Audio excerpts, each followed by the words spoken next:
Riverfront Broadcasting Sports. It's time for Pierre Governor Sports on KCCR and on YouTube at KCCR Sports. The Pierre Governors on KCCR are sponsored by Actegra, First Fidelity Bank, Red Rosa, Wheelhouse Auto Body, SD Savin, Wagner Auto, and State Farm Becky Potsaba Agency. Now Zabel will have to throw. He'll throw the back of the end zone looking for Kaiser. Up in the air, the catch is made to the 45. He stays on his feet. Kaiser, 35-30. How about a 99-yard pass? Touchdown, Governors!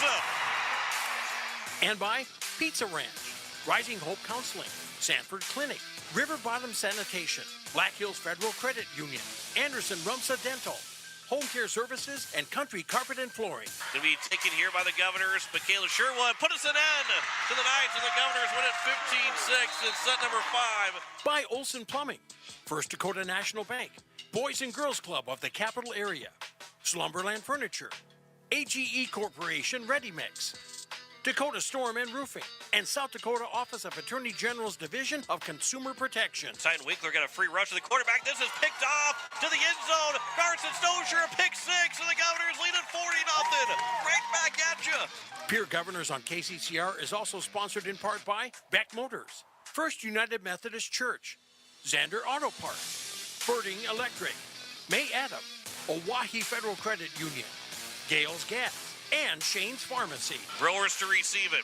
Christofferson to set for Kropp. Off the hands. That's going to be a kill. That's a reverse sweep win for the Governors. 15-12 in set 5. Abby Kropp finishes off a 17-kill Knights. 15-12 in set 5. The Governors complete the comeback. And by Capital City Ford, Lincoln, and Toyota, Clubhouse Hotel and Suites, Graham Tire, Faith Lutheran Church, Access Health Fort Pierre, and CHS River Plains. Final play of the ball game. 7 seconds to go. Kamshoff looking to backpedal. He is going to be sacked. The mountain has been climbed. The standard sets. 7th heaven. The Governors. 7 straight state championships. And by Edward Jones Financial, Todd's Electric, Lamb Motors, American Family Insurance, Brittany Scheffelbein Agency, LLC, Dakota Sprinkler and Landscaping, Missouri River Dentistry, Comtech, and Bank West. Now, with the call of the game, here's the voice of the Pierre Governors, John Winkler. And a good evening from Hollister Field as we get set for the final home game of the regular season and what maybe is the final time at Hollister Field this year. The 3-4 Pierre Governors take on the Spearfish Spartans on senior night as the Govs look for one more win here at home, get themselves back to 500 and go take on Douglas to close out the season next week Thursday. John Winkler alongside Blake Dean. And Blake, 3-4 years ago, and you'd be saying that the Pierre Governors would be maybe the underdogs against the Spearfish Spartans, or that Spearfish would be the team with one loss at week 8 of the season. There's probably not much thought of, or saying, yeah, what kind of joke are you trying to play right now? Because it is the Spearfish Spartans who just didn't have much going for them throughout the last 3-4 years, but they've really turned things around. They're 6-1. They beat Watertown in double overtime. This is a really good Spearfish Spartans team, and they're playing with a lot of confidence right now. Yeah, they are. They are coming into tonight playing about as good a football as anybody in the 11 AA ranks. John, to your point, only one loss so far for the Spartans this year. And one of the big things to keep in mind that I was thinking about coming into this game, Spearfish, the kids, probably the seniors, the upperclassmen on both sides of the ball were in middle school, and maybe some of the younger classmen were in elementary school. 5 years ago, when Spearfish came to Pierre to play in that first-round playoff game, and Pierre beat them by over 100 points. These kids remember that game. It's burned into their memories, and Spearfish is going to look to come out and try to flip the script here and show the Govs here on their home field that, you know, things are different now 5 years later. They're a big play team. The Governors, Coach Steele talked about it this morning. If you caught the story and listened on the radio on KCCR about limiting the big plays, we'll hear from that later on in the coach's interview. But they're a big play team, and the Governors defensively, they can limit the big plays, but they have to limit the big plays because Spearfish likes to score on those. When they have when they beat T at the beginning of the season, when they beat Watertown, they had 50-plus touchdown plays to get them those points. They are I wouldn't say all-or-nothing team, but you could get closer to saying that they are an all-or-nothing team on offense. Yeah, absolutely, because, like you said, they beat T by 10. They beat Rapid City Central by 4. They beat Huron by 7. They beat Watertown by 7 in overtime. But they did lose to Aberdeen Central, who Pierre beat earlier this year. So very much an all-or-nothing team is the Spearfish Spartans. But when they're connecting and when they're making big plays, they are a tough team to beat. And let's hope that they don't. Let's hope that the Govs put a stop to that tonight and keep a cap on the big plays. And of course, it is senior night, and this Governor team with the seniors that not so much a small class, but a smaller class that will be honored here in just a little bit. But these seniors, these juniors, all these guys that are playing varsity right now, they want to make sure that they leave Hollister Field with the win. Coach Steele will talk about that again later on here in the pregame show, that it's about winning that last game at home, and where it seems like I wouldn't say it's unlikely, but there's more of a chance that you're not here for the playoffs. This is the final time that you step on the field as a senior at Hollister Field, and you want to make sure you leave it with a win. Yeah, you really do. That's, like you said, kind of a smaller senior class in general, John. But this is, for these senior kids, this is a time where, to your point, this is the last opportunity likely that you'll have to be able to play at Hollister Field in front of the home crowd, because the rest of the way it's going to be, on the road against Douglas next week in Box Elder, and then more than likely going to be a road. They're going to have to be road warriors, are the Governors, if they want to get back to the Dakota Dome and make a run at 8 straight. Pierre Governors and the Spearfish Spartans coming up here from Hollister Field. We're getting set for senior night as the Governors will be honoring those seniors coming up here later on before kickoff. As we'll hear from both coaches. We'll first talk with Coach Teason coming up here in just a couple of moments.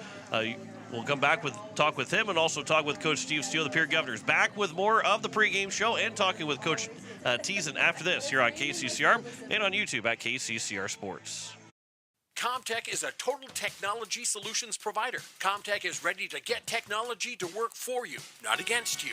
Stop into Comtech to see our selection of TVs, home audio systems, computers, and security systems. They have brand names like Samsung, Bose, Sonos, and Lenovo, just to name a few. Comtech has what you're looking for in technology. Stop in at 1601 Lowell Avenue in Pierre or visit their website at comtechplus.com. Comtech, your trusted technology solutions provider.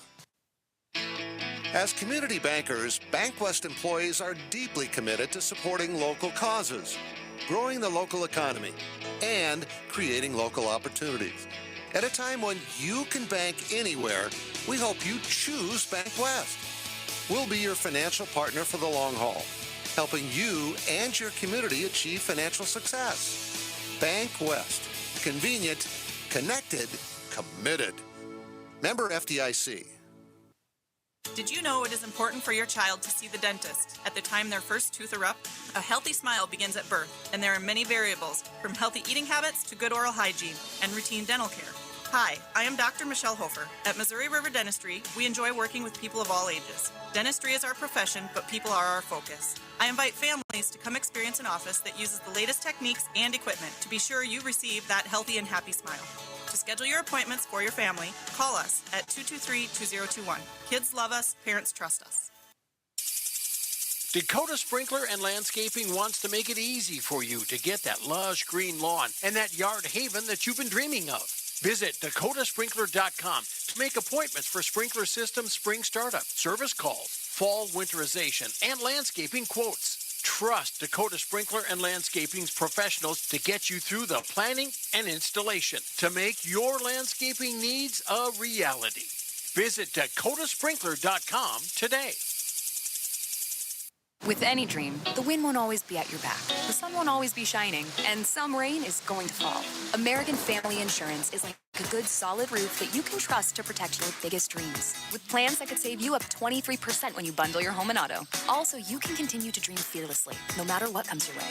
American Family Insurance. Visit mfam.com to learn how discounts may apply to you. American Family Mutual Insurance Company assigned its operating company, 6000 American Parkway, Madison, Wisconsin. Contact the Brittany Shufflebind Agency, LLC, 224-6627.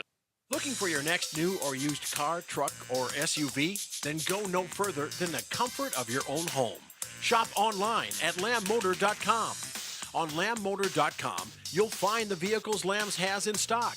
You can schedule a test drive or your vehicle's next tune-up all online. New or used, shop for it all online anywhere you are. Lamb Motor has the right vehicle for you. Lamb Motor in Oneida and online, lambmotor.com. As we welcome you back to the pregame show here on KCCR and on YouTube at KCCR Sports, joining me is Coach Tom Thiessen of the Spearfish Spartans as we get set for a Week 8 matchup between the Pierre Governors and the Spearfish Spartans. Spearfish coming in at 6-1, and Coach, first off, it's a great record. The only team with less than 2 losses in 11 AA. For some, maybe a surprise for 11 AA, but for you as the head coach, why is this not a surprise to you? What makes this team as good as what you guys are right now through 7 games? I think it's not a surprise, and what we're doing well is the fact that this is 5 years in the making. 5 years ago when Coach Wademan, who's now the AD, took over and started instilling this program and this culture, the stepping stones were put in place. And the junior-senior class of this year were some of those young guys that were first in this program, and they took it on themselves to really emphasize the off-season, emphasize the amount of work that we put in so that we could get to this point. We've been working with, our strength and conditioning coach, a sports psychologist, and we just got a lot of pieces in place that help us get to where we are, in addition to having one of the best coaching staffs in the state. So it's kind of a surprise that it looks like it came out of nowhere, but it's one of those things that a lot was building behind the scenes in order for it to finally show this year. And so these guys have been putting in a lot of work and are excited to show it finally coming through on Friday night. And where the standings are kind of shaking out, and obviously there's a lot that changes every single week, but this Spearfish team is sitting right at that number 3 spot and have a chance with a couple of games here to be able to maybe potentially jump Watertown and Yankton, but either way being in that top 4 to be able to host a first-round playoff game. But as you get to the final end of the season, obviously, 6-1 is great for Spearfish, but I know you guys aren't satisfied in it. What's something over the first 7 games you say, hey, if we want to take that final step and make a deep run, we got to fine-tune these things going into the final weeks of the season? Absolutely. We keep talking about putting a perfect game together, so we have 6 game goals that we try to reach, and we haven't met all 6 of those game goals yet. We're going to need to reach all those 6 game goals here soon. When we get into the postseason, when we get into the Piers and Sturgises, Brookings, Yankton, et cetera. So we know we're going to need those. We're working towards it, and every week we're getting better and better at cleaning up some of those small things. We've got a lot of young guys playing, a talented sophomore class that give us a lot of time, and some seniors that, haven't had the chance to play as much in the past that are contributing. So we're really starting to click here in the last couple weeks, and hopefully we are starting to play our best football. Yeah, you get 4 different sophomores in this starting group, and there's still a lot of juniors, and obviously those seniors that you mentioned about too, that have been a big part of this program. This is again, your sophomore quarterback coming in, Thomas Hughes, who is your starter. That's a tough role for a sophomore to come in and be a starting quarterback and to have a 6-1 record. Obviously, all the attention goes on the quarterbacks, and your offensive line does a great job of being able to protect for him. Your skill position guys do such a good job as well. But a lot of the attention goes to the quarterback, and through 7 games, he has handled it very well and have been able to lead this offense into to 6 wins. Yeah, Thomas Hughes is just a great kid all around. Phenomenal athlete, great leader. His poise in the pocket and how he controls himself is really what makes him the kind of player that he is. He's very dangerous when he's moving. He's throwing stuff really well this week. He's just a guy that we know we can count on. Last year, he was fortunate enough to sit behind Seth Hamilton, and Seth Hamilton did a great job of helping teach him up on the offense and the reads. So he had a whole year last year sitting behind a great quarterback that got him ready for this role. And he's one of those guys that took this offseason very seriously. He was in doing all of this stuff so that when we were able to start rolling, he knew the offense. I mean, he's a guy that we could put at any position, and he knows what's going on. So very fortunate to have such a bought-in sophomore class and such a great leader at quarterback. Let's talk a little bit about the Pierre Governors. They're coming in at 3-4. When you watch film, what kind of stands out to you about what this Pierre Governor team can do? Well, they're a very physical team. They've got some young guys that they're counting on too that have impressed me. So it's going to be a fun matchup. I feel like we're eerily similar in a lot of ways. They've got some talent and they're well coached. Always are well coached. So and they've played a really tough schedule. And that kind of is a good and bad thing, right? Your record doesn't always show how good of a team you are. But you've been playing some good, tough football and competing with some good teams, so you know how to compete in those games. So it's going to be a fun matchup. I think it's going to be a brawl, and hopefully we have a couple more plays go our way on Friday night. And obviously both teams have seen a lot of film, whether it be watching the film this week or just seeing this team, for you guys, the Pierre Governors playing the other opponents that you guys are playing, and just kind of jotting down maybe some notes, but as the season is closing in, and obviously 11 AA, there's only 11 teams, there's only 8 teams that make the playoffs. You play almost everybody anyway, so there's still that going to be familiarity in the playoffs. But there's a chance if things line up that the Governors and Spartans maybe meet in the first round. So knowing how quick of a turnaround that is there any kind of thought of like, hey, we're not going to tip our hand on this or that? Maybe we're going to save this for another time if we play them again. Is there a little bit of gamesmanship of saying maybe the whole playbook doesn't come out against the Governors this week? I'd say that it's not so much that. We got to 0-0 every week. We got to do everything we can to win. We came up with a great game plan this week in order to stop them. So we're gonna go with what we got and give it everything we got. And then our defensive staff and our offensive staff do such a great job of adjusting every week to what we need and what fits our athletes the best. So this is going to be an opportunity of not so much holding things back, but our guys, our coaches do such a great job of, okay, the last time, 2 weeks ago when we played Pierre, 3 weeks ago when we played Pierre, whatever it is, these are the things we had success with. These are the things we need to improve. This is how we think they're going to adjust. And so it's kind of that cat and mouse game. So I wouldn't say we're holding anything back, just more it's going to be fun to see what they do. And then if we end up matching up against again, see, where that next chess move is. Talk with Coach Teason here of the Spearfish Spartans, as we're going to talk with Coach Steele in just a moment with the pregame show as that continues here on KCCR. But final question here, Coach. Biggest key for Spearfish to get a win tonight against the Pierre Governors? I think owning the trenches, being physical up front, stopping their run. They're a great downhill run team, and we've been practicing that, and then same with us. We like establishing that run and being patient with it. If we can do that, our defense does a great job of keeping us in ball games. So if we can control the line of scrimmage and put some drives together, I think that's the key to the game for us. Well, Coach, I appreciate the time. It's good talking with you. Good luck tonight, and maybe we'll be talking again here in just a couple weeks again. Yeah, sounds good. Thank you. Absolutely. That is Coach Tom Teason of the Spearfish Spartans. We'll return with more of the coach of the pregame show here on KCCR and on YouTube at KCCR Sports.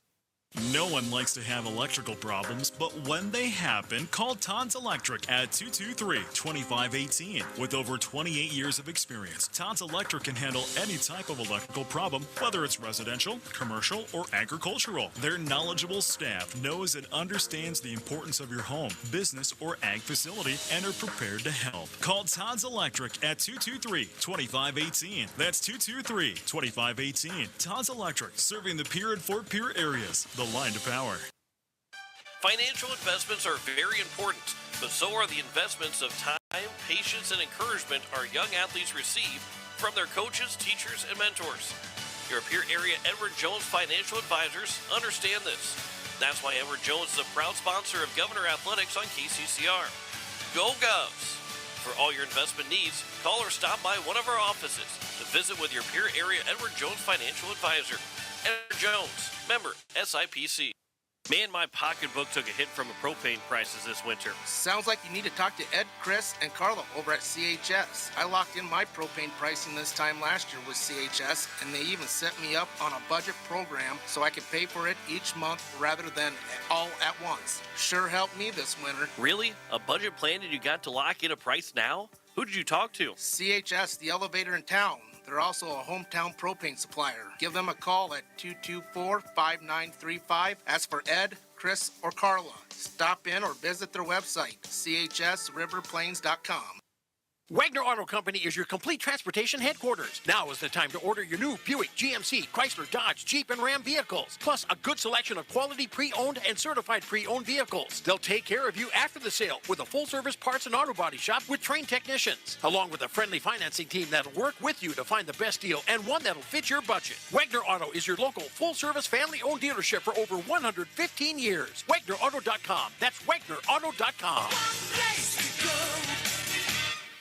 Access Health Fort Pierre is here to serve you. Mission driven to provide affordable, high-quality health care. Access Health provides personalized care for the entire family, including chronic and acute care, evaluation of illness and injuries, laboratory services, wellness exams, DOT and sports physicals, and immunizations. Access Health Fort Pierre. Affordable, high-quality service without the wait. Compassionate, committed, and convenient. The clinics of Access Health have been serving Central South Dakota for the past 35 years. Access Health, caring for communities, caring for you. Walking together in faith, living together in faith, working together in faith, that's who we are. Hi, this is Pastor Sam Hanschke. I hope that our athletes have an excellent and successful season. I pray that God would continue to richly bless them. I invite you to join me in praying for our athletes during the year. We're Faith Lutheran and we are glad you're here. As we welcome you back to the pregame show here on KCCR and on YouTube at KCCR Sports. Joining me is Coach Steve Steele, the Pierre Governors, taking on the Spearfish Spartans in the final game of the final home game of the regular season. And Coach, as you get set for this contest, final home game of the regular season, looks like there's a possibility of this being the final game at Hollister Field this year, and how important this is for the seniors to go out on senior night to get a win. Yeah, it's always something that we pride ourselves on and really do our best to do, is just to make sure our seniors go out with a win on their last game on Hollister. Obviously we hope it's 3 weeks from now, but if it's today, then it has to be today. So we got to make sure we get them the win today. The Spearfish team comes in with just one loss in the season, and obviously, being a surprise team and being up to the top of the standings right now, what have you seen from them on film that has allowed them to be as good as what they are right now? Yeah, they've got a few really good playmakers. They've got a quarterback who's only a sophomore, crazy enough, but he's really, really good back there. They've got a really good running back. They've got some really good skilled players. Their offensive line's big. And defensively, they've got really, really good defensive back. One of the better ones I think we've seen this season. And then, again, a solid front seven that flies around and they fly to the football. So it's a tough team to crack. They're really tough to get sustained drives on, and they're tough to keep out of the end zone from big plays. So we'll have to make sure we do both of those things today. No, they've won some games against some of the bottom tier teams, 11 AA, and close games. What have you seen also from that side of what you can exploit from them here tonight?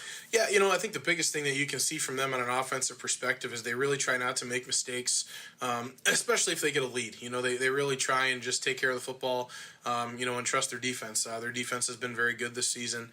They've given up a few big plays here and there, but, on whole, it's a very tough team to drive the football on. Cooper Twilliger returned to the lineup last week, picked up those 2 touchdown grabs on the 3 catches overall.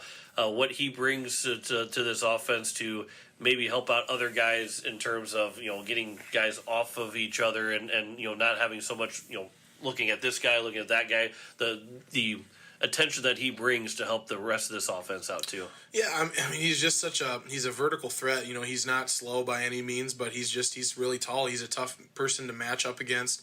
And I think that really helps us to have kind of a jump ball threat like that, just because most of our receivers, while being very good, are not the tallest people. So it's a little easier to have a jump ball for the defense, to cover when you've just got those guys out there. But when you've got Cooper and they're going to have to kind of dedicate one of their bigger cover guys to him, then that hopefully opens up everybody a little bit more.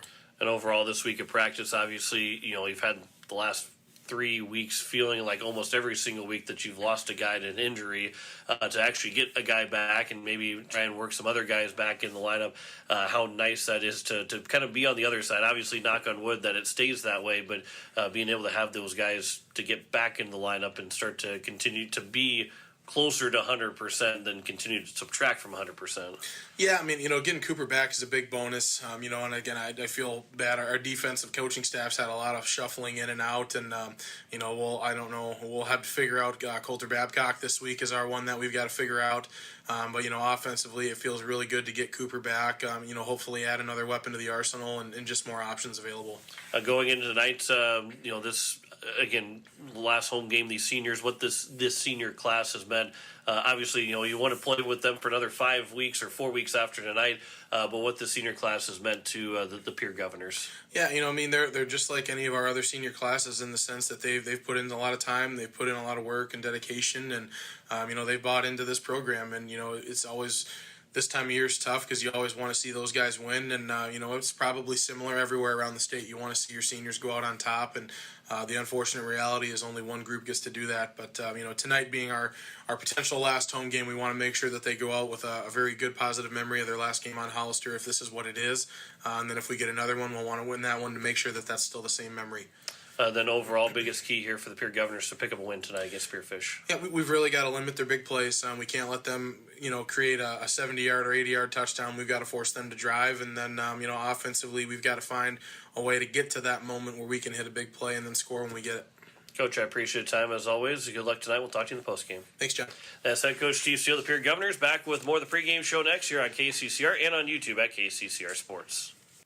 Look, it's no secret that owning a vehicle can cause a lot of stress, and they get a lot of wear and tear on them through the extreme seasons we've grown to love. Graham Tire wants you to know that you can trust them with any problem that you have with your vehicle. Their ASE certified mechanics can make your AC cool again, or even just change your oil. They can look into and fix those noises that seem to come from nowhere and have you stressed out. Bring your car to Graham Tire so they can put your mind at ease. Graham Tire, your tire store next door.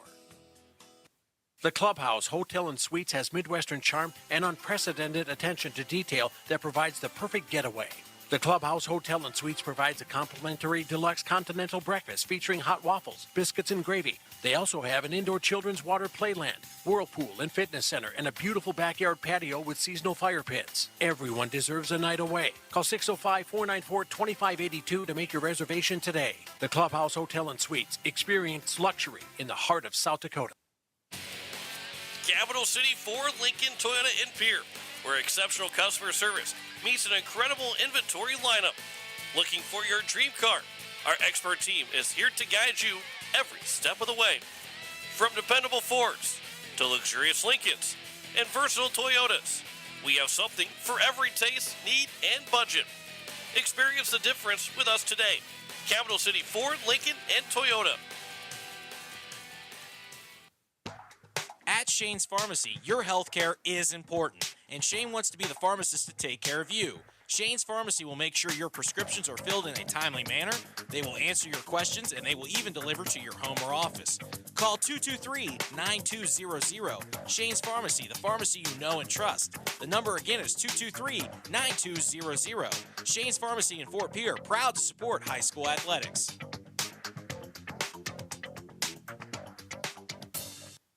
Most of us already know that Gales Gas of Pierre is the place to call for propane. They offer an automatic fill plan so you never have to worry about running out of propane. They accept debit and credit payments or a budget payment plan to spread out the cost throughout the year so you never have surprises when you get your bill. For delivery, convenience, and great customer service, call Gales Gas at 224-5518. That's Gales Gas at 224-5518. People helping people. Have you ever wondered what the benefits are of becoming a Owyhee Federal Credit Union member? At Owyhee Federal Credit Union, we reinvest profits in you. We do this in the form of lower interest rates, higher dividends, and low to no fees. So come check us out or come in at 221 East Pleasant Drive in Pierre, because at Owyhee Federal Credit Union, we treat our members like they own the place because, well, they do. Owyhee Federal Credit Union. As we welcome you back, we are getting set for kickoff between the Pierre Governors and the Spearfish Spartans, as the defense will be introduced with their starting lineup as we are ready, just about ready to go for kickoff. Just a couple minutes behind schedule, getting it set for the 7 o'clock kickoff. John Winkler alongside Blake Dean. And Blake, one of the things for the Governors, and Coach Stu kind of talked about a little bit about too, is that the amount of injuries that the Governors have piled up and have had to work around. Cooper Twilliger obviously came back last week, was a huge reason that the Governors picked up a win. But then you look at, he's not playing defense now. He's only going to play offense, and we'll see if he's out there every play or if they're still trying to work him back in the offense. But you look at a guy like Tucker Ott, who broke his leg, is not out for the season. Hudson Schaefer tore his ACL, he's out for the season. Coulter Babcock got hurt at the end of the game last week, and then Jacob O'Neill blew out his shoulder yesterday. And so then he was going to start in place of Coulter Babcock. Now Trevor Rounds, who was the starting running back, then moved into more of the tight end position when Cooper Twilliger was out, now moves over to the defense to be the middle linebacker. And the Governors have just tried to find every which way to make sure that they got enough guys in those positions, but they've really had to move a lot of pieces around compared to just about almost every other year combined. Yeah, this is a year where, they've really had to piece things together on, both sides of the ball. To your point, the names that you mentioned are impact players for this team. Terwilligers, Schaefers, Babcocks. Those are big losses for this Governor squad, both on the offensive side and the defensive side. So we've had to coaching staff has had to kind of mishmash things together, kind of put guys in different spots, maybe where they haven't been so far this season. But this will be an opportunity for those guys to step into those roles. And if there is anything that I think this Governor's coaching staff preaches, it's a next man up mentality, and I think that this is going to be an opportunity for these guys in these new spots to kind of show that here tonight. One of those things too is that George Stalley, who was kind of the thought as being one of those cornerbacks, he is back in the starting lineup, as he will be back as one of those corners. Him and Carson Stosh are the two seniors now. Porter Hunsley has leading the team in tackles. He has been in that starting spot, but not in the starting lineup. I would expect that we'll probably see him play quite a bit still, and we'll see how George is able to play on the defensive side, but also at the same time, you can't take Porter Hunsley out of the lineup for very long, especially, yes, he is a freshman, but he has played much bigger than a freshman has in the spot that he was put in. Yeah, Porter Hunsley, it was something that I had mentioned early on in the season during the Aberdeen game when George went down initially. Porter Hunsley is going to be a name to watch for Governor fans going forward. This kid is a freshman, but he doesn't play like it. To your point, John, he's team leader in tackles, and even though he's not listed in the starting lineup tonight, he will be on the field a lion's share of the defensive snaps tonight. You look at those starting lineups for the Governors defensively. The front line, Ty Mackel, Johnny Sharon, and Jacob Mikkinen. The outside linebackers are Lincoln Schoenhardt and Elijah Bucci. Pierre did win the toss, and they elected to receive, so they will get the ball to start things off. The rest of that lineup, the two middle linebackers, Trevor Rounds and Max Hunsley. The strong safety is Kellen Hansen. The free safety is Sonnenschein. Then Carson Stocher and George Stalley are the quarterbacks. We'll talk about the starting offense in just a moment for the Governors. Starting offense, Thomas Hughes for the Spearfish Spartans. He's a sophomore quarterback. Evan Wilson and Hunter Walters are in the backfield with Hughes. Then the three receivers, Dylan Doran, Carson Sire, and Kate Vavruska. Samuel Marcus, Reese Bates, Asher Peel, Matthew Medina, and Leighton Loop is the offensive line for the Spartans as we are getting set for kickoff. You are listening to KCCR Pierre Riverfront Broadcasting Station. John Wickler alongside Blake Dean. Jen Brazilius is back in the studios for us tonight. Final Friday night football game until the state semifinals. We've got Thursday night football the next 2 weeks. We'll end the season next Thursday in Douglas. The first round of the playoffs will be that following Thursday. And if the Governors get to the state semifinal, they'll get to play at least one more Friday night football game. But this is the only Friday night game. This is the last guaranteed Friday night football game for the Pierre Governors here this season. And they're looking to make it count with a win here at Hollister Field on senior night. As the Spearfish Spartans will kick this one away. As doing the kicking will be Sam Marcus. And for Sam Marcus, He is number 77, 6'1", 220-pound offensive and defensive lineman, but he is very good kicker. Watching him punt the ball and kick in warm-ups, he is a guy that can put a lot of distance on this. Hopefully he makes it ring true here as Marcus will kick this one away. It'll be a line drive kick back to the end zone. Stalley, that goes off of his hands and into the end zone, so it'll go as a touchback. And the Pierre Governors will get the offense out at the 20-yard line. And Marcus, I don't want to say it quite yet, but Missouri had a kicker a couple years ago, or even last year. They call him the thicker kicker. And an offensive defensive lineman, I think he would be just okay with being called that because that means he's doing something well. Yeah, I think back in the day before, we've become so specialized, a lot of the offensive linemen or defensive linemen were the team's kickers back in the day. Gray Zabel was the punter back in the day for the Pierre Governors. George Stalley comes in motion. He'll get the toss in front of him. He'll make the initial reception, but he's got nowhere to go as that first tackle was made by Kate Vervruska, and it will be a loss. Looking at where the line judge is at, it would be a loss of 2, I believe, back to the 18-yard line, and it's second down and 12. Yeah, Vervruska read that really well.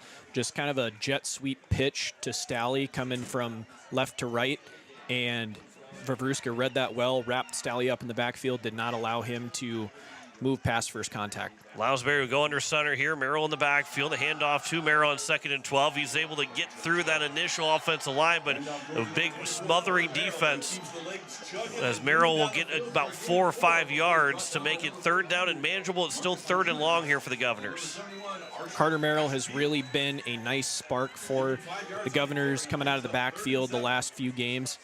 Let's see if he can continue that trend here tonight. Empty backfield here on 3rd down and 8. First minute gone by. Opening possession here. 2 receivers to the near side. And now we get a whistle that will stop play. And we'll see what the call is. And it looks like it's going to be on Spearfish. Marcus Medina was called for the encroachment penalty. So it'll be 3rd down and about 2 or 3. A short 3, long 2 for the Governors. And now that opens up the playbook. They can run the football, and Elijah Bucci will come in to take the snap here for the Governors. Great on 3rd down call. and 3. Bucci with the empty backfield, right up the middle he goes. He's got enough for a first down. He cuts to the far side. He's out past the 35 to around the 37, 38-yard line. And Bucci's first run gets all the way out for a first down and a big play. Gain of about 10 for Bucci. That's such a great play call. Great personnel decision by the Governor offensive staff. Move it from 3rd and long to 3rd and short after you pick up the penalty on the fakes, on the hard count, and then you put Bucci back there. He has been fantastic running kind of the power quarterback draw play all season long. He picks up 10, Governor first down. So now under center, Lounsbury again. Twilliger go to the left side of the line. 10:35 to go, and the clock stopped here. 1st and 10 from the Governor 37-yard line. Merrill will get the handoff, bouncing left side. He gets to the 40-yard line, and a open field tackle and a big tackle by number 6 and Hunter Walters to make the stop. Otherwise, Merrill might have had himself an easy first down. It turns into just a 3-yard gain. Boy, Carter Merrill's got some juice coming out of the backfield. He looked like he was going to hit that hole hard, maybe break free for a long one, but was just tripped up by the Spearfish defensive line for a gain of about 3. Now pistol formation. Spearfish jumps again. They got about 3 of that on that line. The closest one to us was Asher Peel.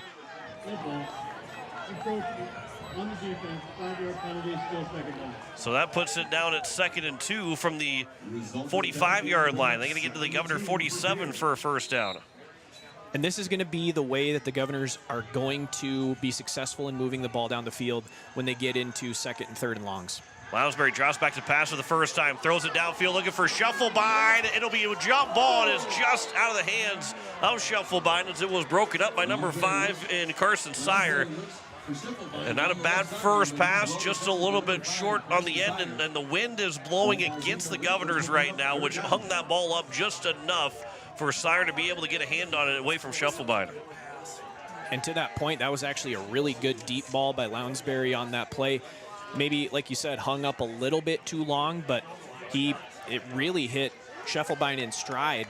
Nice job by by Sire to break it up right at the end, and the ball falls harmlessly to the natural grass here at Phil Troutner Stadium in Hollister Field. But not a bad play call either, with it being now third down and 2. Merrill will get the toss in the backfield. He's got a first down, past the 50, the 45 to the 40 before he's wrapped up and thrown back from behind by a tackle made by Dylan Doran. And Merrill gets all the way out to around the Spearfish 40-yard line is where they're going to spot him. Again, Carter Merrill, a lot of juice coming out of the backfield. He has been a nice addition to this Governor backfield. Really brought a lot of juice, a lot of pop, and you saw why there, taking the toss and going off right tackle, moving north and south, picking up a big chunk play, weaving through the defense, and now the Govs have the ball inside Spartan territory, 1st and 10 from the Spartan 35. So a gain of 20 for Merrill on that third down run.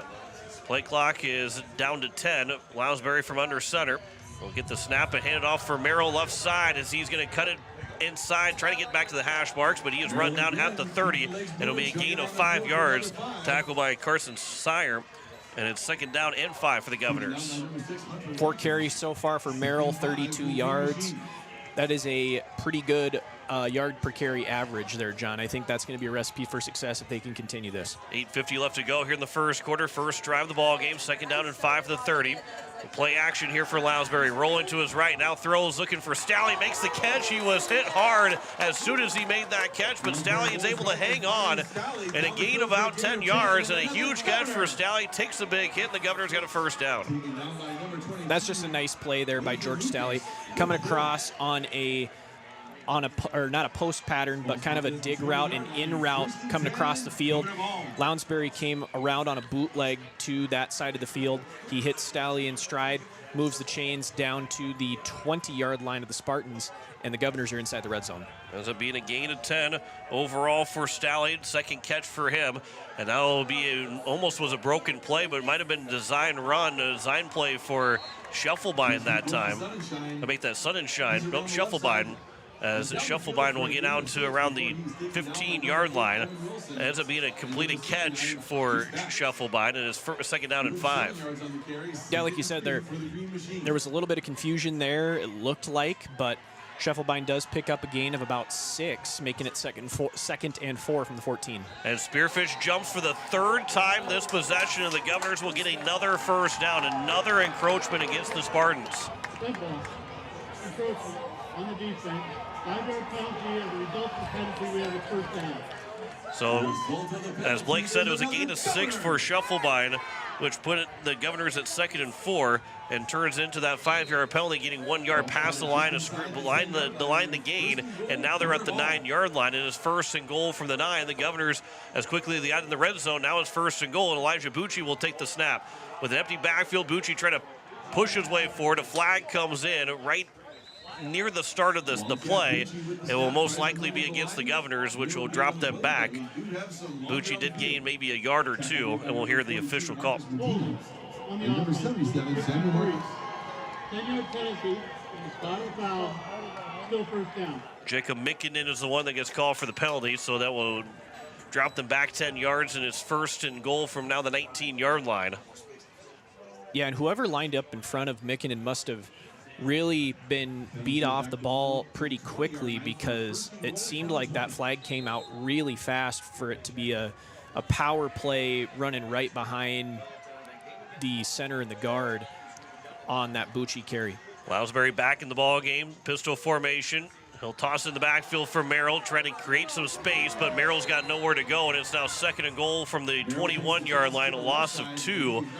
And the Governors have dropped themselves out of the red zone, but still 2nd and goal to go as we have approached 5 minutes gone by in this first quarter. Yeah, this is territory where Caleb Lounsbury's likely going to have the ball in his hands, and, picking up a gain of 10 or so will definitely be a win here for the Govs to make it 3rd and relatively manageable if they can move the ball back into goal-to-go territory. Carter Templeton made a field goal last week, the only points in that first half, so it is getting close to that field goal range, or trying to stay out of the field goal range. Here's a throw to the end zone, front of the end zone, catch is made And he is in for a touchdown. George Staley will make the catch. Touchdown. And it is a 21-yard grab for George Staley. And the Governors take a 6-0 lead. What a play call there, because George Staley went through the teeth of the defense, went to the far pylon in the corner of the end zone, really uncovered. It was a probably good play design there. The referees are talking right now. There was no signal from that far side judge if it was in for a touchdown or not. I was waiting for his arms to go up. That's why it took me a long time to say it was a touchdown. Everybody celebrated. Spearfish thought they weren't, that they did not, that they had given up a touchdown. And I believe, as the referee is talking over there, hopefully we have some kind of signal that says it's a touchdown. Maybe an unsportsmanlike conduct penalty. After the touchdown, unsportsmanlike conduct, number 4 of the offense. That penalty will be enforced on the kickoff. This will be an unsigned play. So that is a penalty against George Staley after the touchdown. So it is a touchdown. The Governors do score and take a 6-0 lead. And it will be a kickoff that will back them up 5 yards as 15 yards as Templeton will come on for the extra point to try and make this a 7-0 ball game. So it is a 21-yard throw and catch from Lounsbury to Staley, as the extra point from Templeton is going to be good. 7-0 lead with 6:23 to go here in the first quarter. Governors strike first on a nice solid drive for this Pierre Governor team. We step aside for 30 seconds. You're listening to Pierre Governor Football on KCCR, and you're watching it on YouTube at KCCR Sports.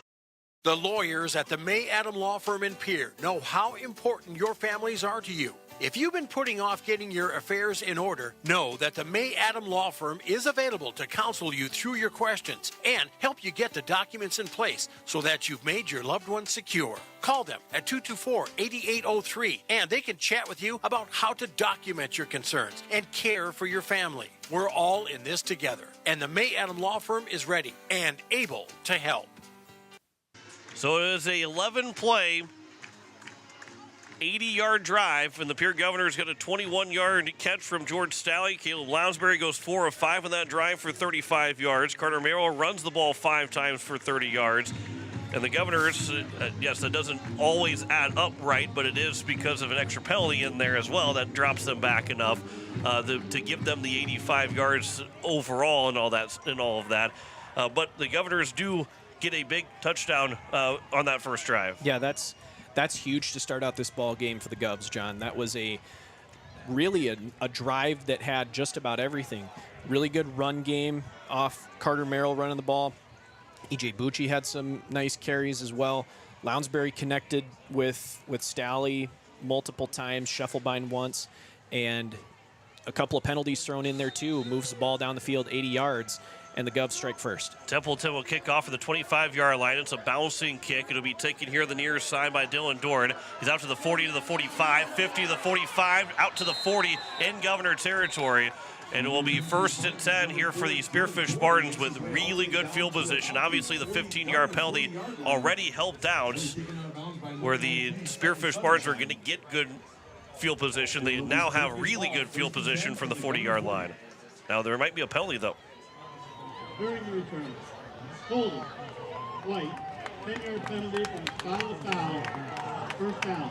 So the spot of the foul is at the 47-yard line in Governor territory, so that will drop them back into Spearfish territory. So where it was at the Governor 40, will go all the way back to the Spearfish 43-yard line, and still good field position for the Spartans in their first drive, but not near as good as only having to go 40 yards. Yeah, absolutely.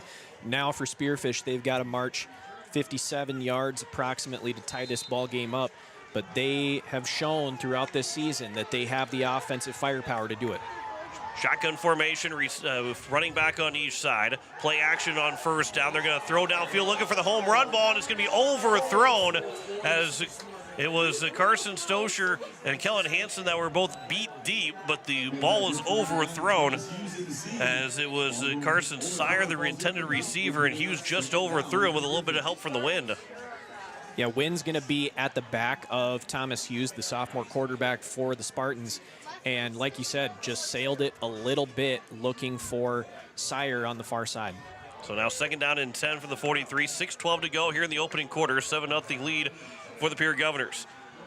Hunter Walters in the backfield here with Hughes. They'll bring a man in motion as it'll be Evan Wilson. They'll hand it to Wilson on the jet sweep on the left side as he'll get outside the left tackle, but he's got nowhere real to go as he gets to the 45-yard line. A gain of 2. They'll call it a gain of 3, and it's 3rd down and 7. Yeah, nice job of rally tackling there by Kellen Hansen and Trevor Rounds, making it 3rd and long for the Spartans.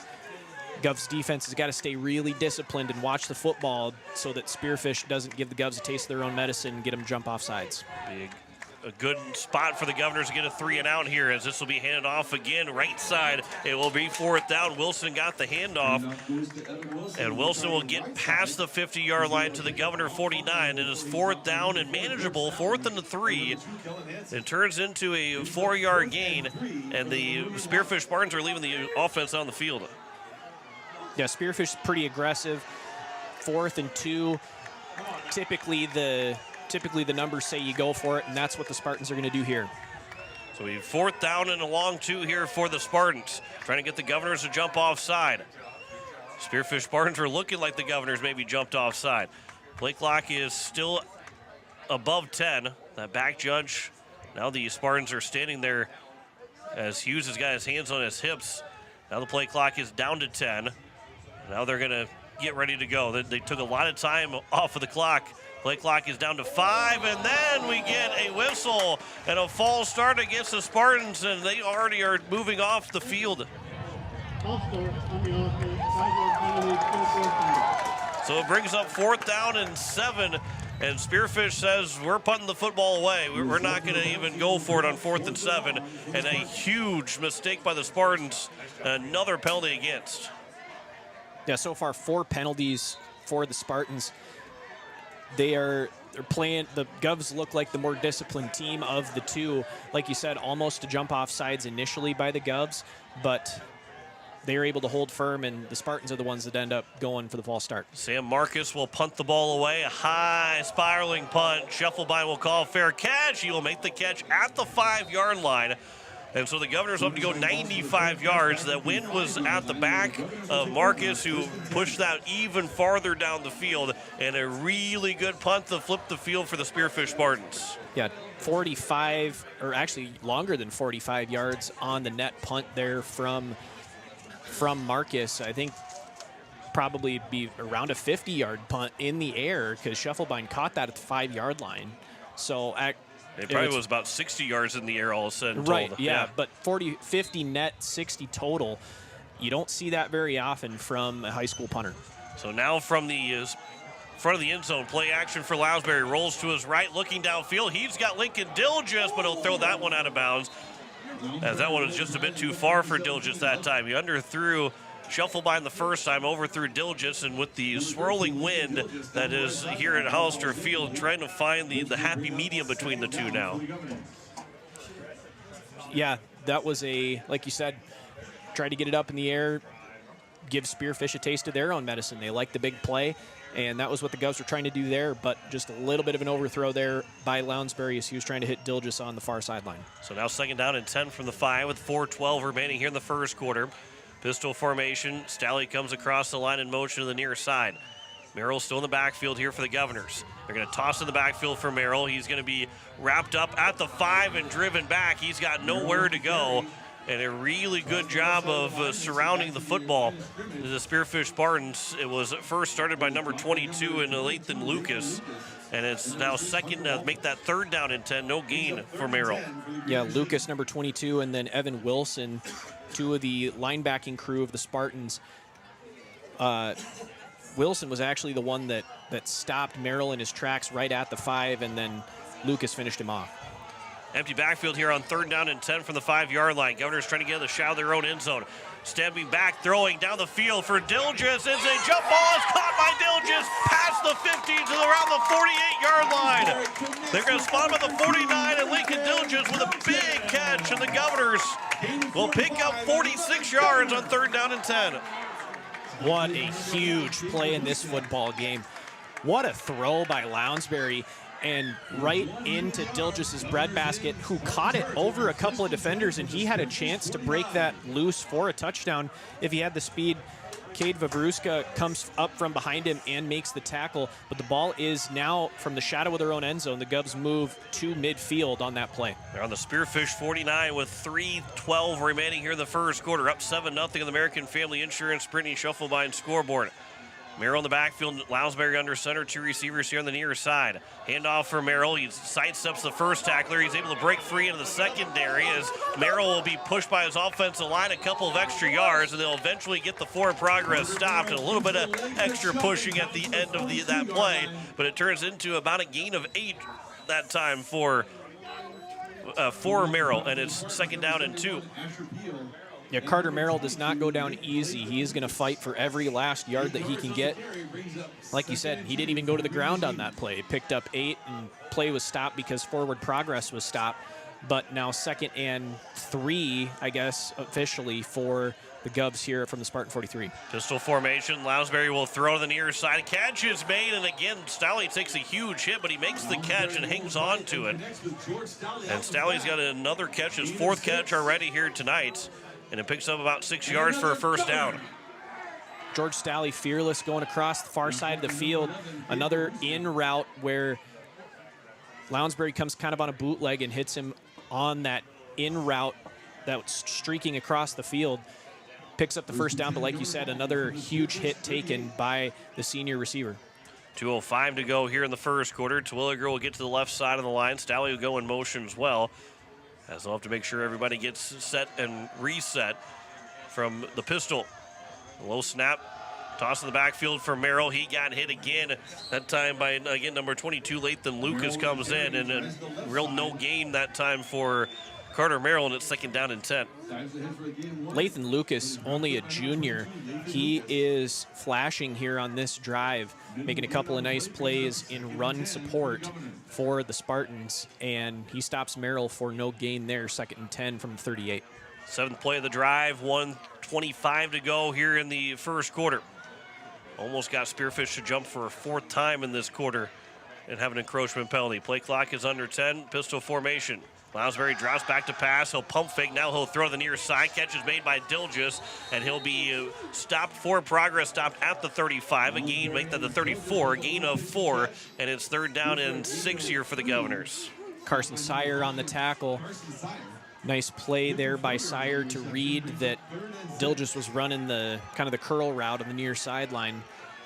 So only a gain of 3 for Dilgis on the catch, but Gov's 3rd and relatively manageable. 3rd and long, officially 7, but they've had the ability to get Spearfish to jump off sides in situations like this before. We'll see if that's an option here with 33 seconds to go in the quarter. Could be the final play of this first quarter.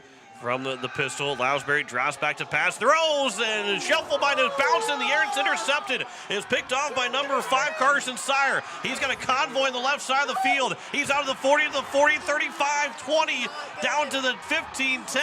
He will get wrapped up and thrown down by Staley. Make that Lounsbury, I believe, that makes the tackle. It is Lounsbury that tackles him at the 2-yard line. It was in coverage, and it will end up being bounced around. And it ends up being a turnover. It is Staley that does make the tackle all the way back to the Governor 2-3-yard line. And what did we talk about, John? Spearfish are all about the big plays. Bouncing ball that he was trying to hit the receiver was Lounsbury. Ball ends up ricocheting off of multiple people, lands in the hands of Sire. He's able to take it down the far sideline. Huge play by Staley to put him on the ground, but Spearfish has the ball from about the Governor 3-yard line, and they're 3 yards away from pay dirt. And we will get a whistle before the first snap of that possession, as that will most likely would signify a false start against the Spearfish Spartans that would back them up from where they're sitting around the 2. Dead ball. Encroachment. On the defense, half the distance to the goal, replay, 1st down. Well, it's against the Governors, and that means that it's going to be 1st and goal from around the 1 now.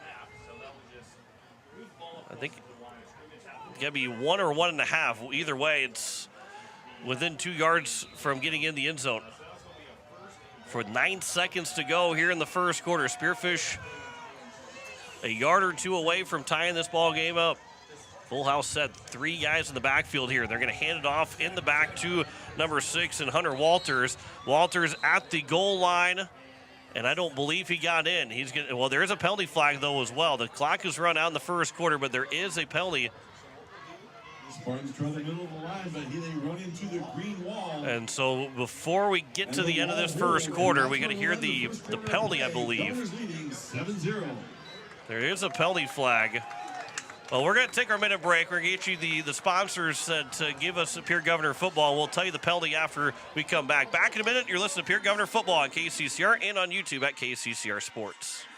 Ferding Electric and their team of electricians have been serving the electrical needs of Central South Dakota for over 60 years. For fast, dependable service, call Ferding Electric. For free estimates, commercial, residential, and farm wiring, you'll find a large selection of light bulbs, including the hard-to-find fluorescent bulbs. Ferding Electric at 2903 East Elizabeth Street in Pierre. They'll do the job right the first time. Call 605-224-8684. Ferding Electric, 605-224-8684. When you're in the need for high-quality replacement auto parts, look no further than Zander Auto Parts and Machine Shop in Pierre. Zander's has been servicing the capital city area for over 40 years. Their professional parts techs can get you the parts you need and get you back on the road. Stop by Zander Auto Parts and Machine Shop at 500 West Sioux Avenue in Pierre or call 224-9221. Zander's, your locally owned independent auto parts store, 500 West Sioux in Pierre. Go Govs! As we welcome you back, it is 2nd and goal from the 1-yard line. Hughes will keep it himself. He tries to stiff arm a man. Sunnenshine's trying to wrap him up. He won't drop him back. And a big loss on 2nd and goal. There was no penalty overall, but Sunnenshine is runs down the quarterback in Hughes and drops him all the way back around the 10-yard line. And it'll be a loss of about 9, and it's 3rd and goal now from the 10. Yeah, that's a huge play by the Govs. That was a broken play. Spearfish looked a little bit out of sorts, and to your point, Hughes just kind of started running around like, what am I supposed to do with the football here? He tried to sneak it in off the far sideline, towards the far sideline. He was trying to make his way off tackle, but huge play there by Sutton Sunnenshine rallying to the ball and making a huge stop. 3rd and 10 officially now for the Spartans, 3rd and goal. Empty backfield here on 3rd down, and we get a whistle. Was it a delay a game or timeout called? Timeout, Pierre. Well, Pierre called the timeout. Facing 3rd and goal, the Governors will take a timeout. So Pierre is the one that took the timeout. So it was still with 11:02 to go here in the first half. It's a big 3rd down. Cliche of saying it's a big 3rd down, but being 3rd and goal after the interception, the Governors can find a defensive stop, whether it be 4 downs with a stop or maybe even just holding Spearfish to a field goal. That's got to be a win for this Governor defense and a big momentum boost after the turnover. Yeah, it really does. This is about as big a win as you can get for a defense, pushing Spearfish back from their own, from 3 yards away from tying this ball game up. First of all, let's go back to George Staley making a huge tackle on the far sideline at the end of the first quarter to prevent Spearfish from scoring and tying the ball game up anyway. And then from there, the defense for the Governors has essentially just pushed Spearfish back the last 2 downs, setting up 3rd and 10 right here. 3rd and goal from the 10 out of the timeout. 11:02 to go here in the 2nd quarter. Spartans are trying to tie this one up. Play action. Looking for a free man on the quarterback throw. Jump ball up in the air. Staley is able to defend it. Didn't get a piece of it, but it is incomplete. And it's now 4th down. Thought I saw a flag come flying in there as well. But it is 4th down. And it will be 4th and goal for the 10. Maybe there is no flag. It looked like I thought I saw a flag come flying in from behind the line of scrimmage. But that's only the 2nd pass from Hughes. He is 0 for 2 so far, and it's 4th and goal now from the 10-yard line. Are they going to kick a field goal? They are. It looks like Sam Marcus is going to come out for a field goal attempt to try and make this a 7-3 game. So they're spotting him to kick from around the 17, so a 27-yard field goal in total here for Sam Marcus.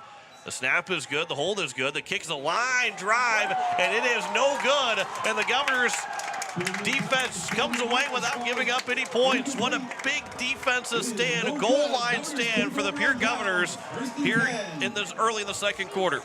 Huge job by this Governor defense at the end of the first quarter, beginning of the second, to keep the Spearfish Spartans off the board. Again, we go back to the tackle that Stally made on the far side of the field to keep Sire out of the end zone on the pick.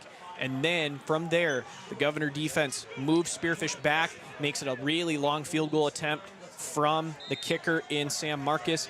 He hits a line drive kick to the left of the uprights, and the Govs defense holds Spearfish to no points on that drive. From under center, it'll be Lounsbury that will hand it off for Merrill. They had late getting that 11th guy on the field for Spearfish, but Merrill only gets about a gain of about 1 or 2. They started at the 20-yard line, got the ball at the 20 after the missed field goal instead of from the 10, so it turns into a 2-yard run to the 22, and Merrill's up to 40 yards on 9 carries as the Governors looking to extend their 7-0 lead here early on the second quarter. Yeah, another long drive for the Governors here would be absolutely huge. But they've got to remember that the wind is now at their backs, and they're going to have to rail in the passes if they're going to throw it. Lounsbury will throw it to Cooper Twilger, who'll make his first grab of the night as he'll get to around the 32, 33-yard line. Turns into a gain of 11 and a first down for the Governors. They've been really successful on those crossing routes running across the field, John. They've been able to get Lounsbury out on some bootleg action, this time coming to the near side. This time it's Terwilliger that runs right to the sideline. Lounsbury hits him for another nice chunk pickup and another Governor first down. They've got the ball, first and 10 from the 33. Under center, handoff for Merrill. He's got a hole. He hasn't been touched past the 40-yard line to the 45. He's run down around the 46, 47-yard line, a gain of about 15 for Carter Merrill and a first down. It took him about 8-9 yards for Spearfish to even lay a finger on him. Excellent job of blocking by the Governor linemen up front. Govs have really come out with some juice thus far in this first half. They really haven't had a whole lot of trouble moving the ball against this Spartan defense to this point. Gain of 16 for Merrill. They'll give him the ball again here on 1st and 10. He got hit that time hard. It's been the same guy, Lathan Lucas, that just continues to lay booms on everybody. And it will be a gain of 4 to make that a gain of 5 out to the Spearfish 46-yard line. Actually make that Brock Lewis officially that made the stop on that play rather than Lathan Lucas, number 32 instead of number 22. But these Spearfish linebackers have come flying to the ball in run support, and when they're able to meet Carter Merrill in a hole, they are running downhill right through Carter Merrill. 2nd and 5 here from the Spearfish 46. Two receivers on the near side. Stally goes in motion to the near side. They'll toss to the backfield for Merrill again. He gets to the 45-yard line where he is hit by 3 different Spartans. He's run down at the 45, so a gain of just 1. Brock Lewis, as well as also Hunter Walters in on the tackle. And then number 11 in Kate Verruska. And it's 3rd down. They're going to end up being 3rd down and 3. Give him a gain of 2 for Merrill. And here comes E.J. Bucci in the game, John. He's going to line up at quarterback. They're going to run power Bucci, and I think that is a smart personnel decision with it being 3rd and short. Well, Texas used to have the 18-wheeler formation. This might be as close to an 18-wheeler that the Governors can have with the size of Elijah Bucci. Taking the snap here for the Governors. He'll take the snap, design run all the way. He's got enough for a first down. Bucci will get past the 30 to the 30-yard line, 35 to the 30, down to the 28. And it will be a gain of about 16. And it's make that gain of 17 for Bucci and his first down here for the Governors. E.J. Bucci is such a good athlete, John. Just put the ball in his hands and let him work. That's exactly what the Governor offense did there. And 1st and 10 for the Govs. Ball at the Spartan 28-yard line. 7:44 left to go here in the first half. Lounsbury from under center. Handoff again for Merrill. He gets to the 20 to the 19-yard line. A gain of 8, and it's 2nd down and 2. This has been a running drive for the Governors. Just 1 pass, and overall have run the ball 6 times of their 7 plays so far, and it's 2nd down and 2 from the 19-yard line. Governors back in the red zone. Yeah, if it ain't broke, don't fix it. Just keep running the football right at the teeth of the defense in the Spearfish Spartans. It's worked so far. Merrill again with the handoff, tries left side inside the tackle. He should have enough for a first down. He's right to that marker at the 17. And they will, maybe they're going to be just a yard short. They're going to look at the spot, and maybe they're going to measure. And it is enough for a first down. So a first down, that will be a 2-yard gain, and it's 1st and 10 for Pierre from the 17. Yeah, by the nose of the football, do the Governors get the first down? So 1st and 10 here from the 17-yard line. 17 yards away are the Govs from taking a 2-possession lead on the Spartans. 6:30 left to go here in the first half. Receiver on each side, under center here for Lounsbury. Play action, Lounsbury will throw. Twilliger will make a jumping grab. He gets to around the 11-yard line as he keeps holding of the football as they're trying to rip the football free from him. As Vervruska makes the tackle, and they'll spot him at the 12 for a gain of about 5 for Twilliger. Yeah, just kind of a route where Terwilliger just kind of went out into the flat. They were playing deep, were the Spartan defense, so they left Terwilliger uncovered. Nice little pitch and catch between Lounsbury and Terwilliger. He picks up 5, 2nd and 5 here for the Govs from the 12. And the two passes so far has been Twilliger. Now here's a toss for Scheffelbein, as Scheffelbein will get near the first down marker as he gets to around the 8-7-yard line, and it'll be a first down. Scheffelbein makes his second grab, makes another grab here for the Governors. It'll be his second grab. Looks like they're going to spot him. Well, is it? So they make it 3rd down. Well, no, they're going to say it's 1st down. Okay, so he did get enough for the first down. So they will give him enough for a first down, which ended up being a gain of about 5. And now Bucci will run it, but there is a flag that comes in at the line of scrimmage, which will probably push them back. So Bucci takes it in from about 8 yards. Number 12 of the offense. 10-yard penalty from final foul. First down. Twilliger gets called for the hold. That will back them up to the 18. So it's going to be 1st and goal from the 18-yard line.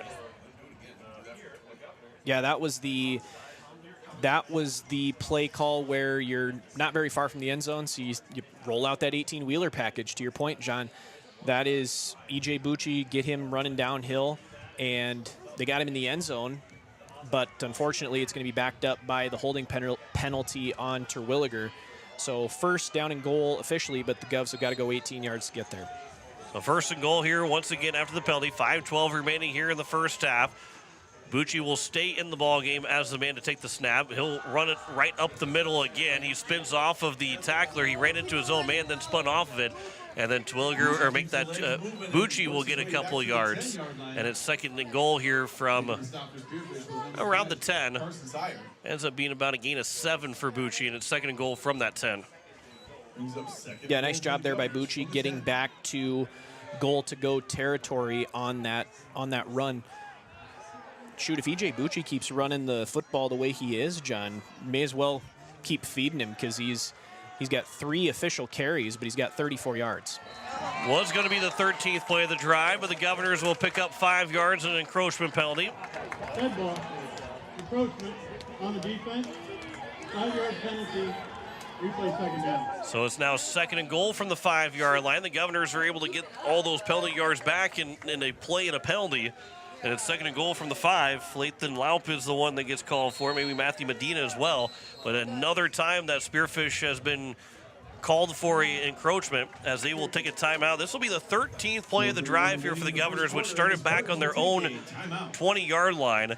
And really, they've taken about 6 minutes off the clock right now, and even with a couple more plays could take some more time off the clock as they have been very methodical on this drive and very good on this drive marching down the field. Well, to your point, I mean, they've really run the ball quite a bit, and when you run the ball a lot on a drive, that's going to chew up a lot of clock, and Govs have moved the ball really effectively. Again, this is a drive that started back at their own 10-yard line around, so they've marched down the field really, really methodically. To your point, 13 plays to this point, but this has been, kind of the game that the Governors are, if they're going to continue to win football games down the rest of the way, this is probably going to have to be the way that they win football games, is control the clock, control the time of possession, and, you know, really methodically move the football down the field. So coming out of the timeout, 2nd and goal from the 5-yard line after the penalty as well. And we'll see with the Bucci coming in. The 18-wheeler package is back on the field for the Governors. And Bucci will probably be looking to pound the football into the end zone for the 2nd time on this drive. And Spearfish jumps another time.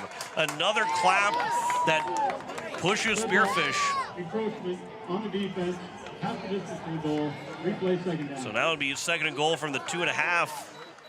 But the Governors another time, it was that 6 or 7 now. At least 5. We're losing track of how many times that the Spearfish has jumped offside. Bucci will get the snap. He'll get to the front of the end zone. He's in for a touchdown. A 3-yard touchdown run for Elijah Bucci, and the Pierre Governors lead at 13-0 on the American Family Insurance Brittany Shufflebine scoreboard. Yeah, just catch them napping, because they're going to be waiting for that ball to get snapped. So Spearfish is already playing on their heels a little bit, and then you run it right in between the hole between guard and tackle, and it's hard to bring a guy like E.J. Bucci down. He pounds it in for 6, possibly 7 off the foot of Templeton here. The extra point from Templeton will be straight through the uprights, and a 14-0 lead for the Pierre Governors with 4:27 to go here in the first half. We'll step aside for 30 seconds. You're listening to Pierre Governor Football on KCCR. You're watching it on YouTube at KCCR Sports. Hello, I'm Pastor Jeff Lathrop of Pierre First United Methodist Church, and I'd like to invite you to join us in person for worship on Sunday mornings at 8:30 a.m. or 11 a.m. You can also join us on Facebook Live or on KCCR 1240 AM or 98.9 FM for our Sunday morning broadcast at 11 a.m. Come worship with us at First United Methodist Church, where you will find open hearts, open minds, and open doors. I miscounted on how many plays that was as we welcome you back here on KCCR and on YouTube at KCCR Sports. It was a 12-play, 80-yard drive and a 3-yard touchdown run from Elijah Bucci. So the Governors have run a total of 23 plays on 2 possessions of scoring touchdowns. And a lot of times with the Governors, you know, in other years, they had run 23 plays. They probably scored about 7 times in those 23 plays. Like this Governor offense, and as we were seeing right now, can really be much more methodical. And that's kind of the identity of where this Governor offense is. It's going to be a lot more methodical than the big hitter plays that they've had in the last couple years. So this will be the kickoff, but we get a whistle as the kickoff was going, and I believe it'll be a offside against the Governors, which will back them up to the 35-yard line. We'll have to re-kick. Hear from our official again. During the kick, offsides on the kicking team, 5-yard penalty. So it'll be a kickoff from the 35-yard line now here for Templeton. Again, the wind is at his back, although when you start looking at the flags on top of the goalpost, they are starting to pick up again. They were almost laying flat. It's been mostly blowing from left to right on the field. So right now the Spearfish Spartans have the wind against them, and the Governors have the wind with them, as Templeton will kick this one away another time from the 35 this time. It's both times he's kicked off today, he has not actually kicked off from the 40-yard line, as this will be a short kick. Well, it's still a good kick out to around the 15-yard line, where the Spearfish Spartans will get it to the 30. There's 2 flags that come flying in, as Hunter Walters will take it out to around the 31-yard line. And we'll hear the penalty, which most likely when they get thrown on a return is probably going to be against the Spearfish Spartans. 1 penalty's at the 30. Now is there going to be a face mask penalty, because that's near where the tackle was at. And there's another flag that's sitting at the 26. During the return, illegal block in the back, number 42 of the receiving team, 10-yard penalty from the spot of foul, 1st and 10 Spearfish.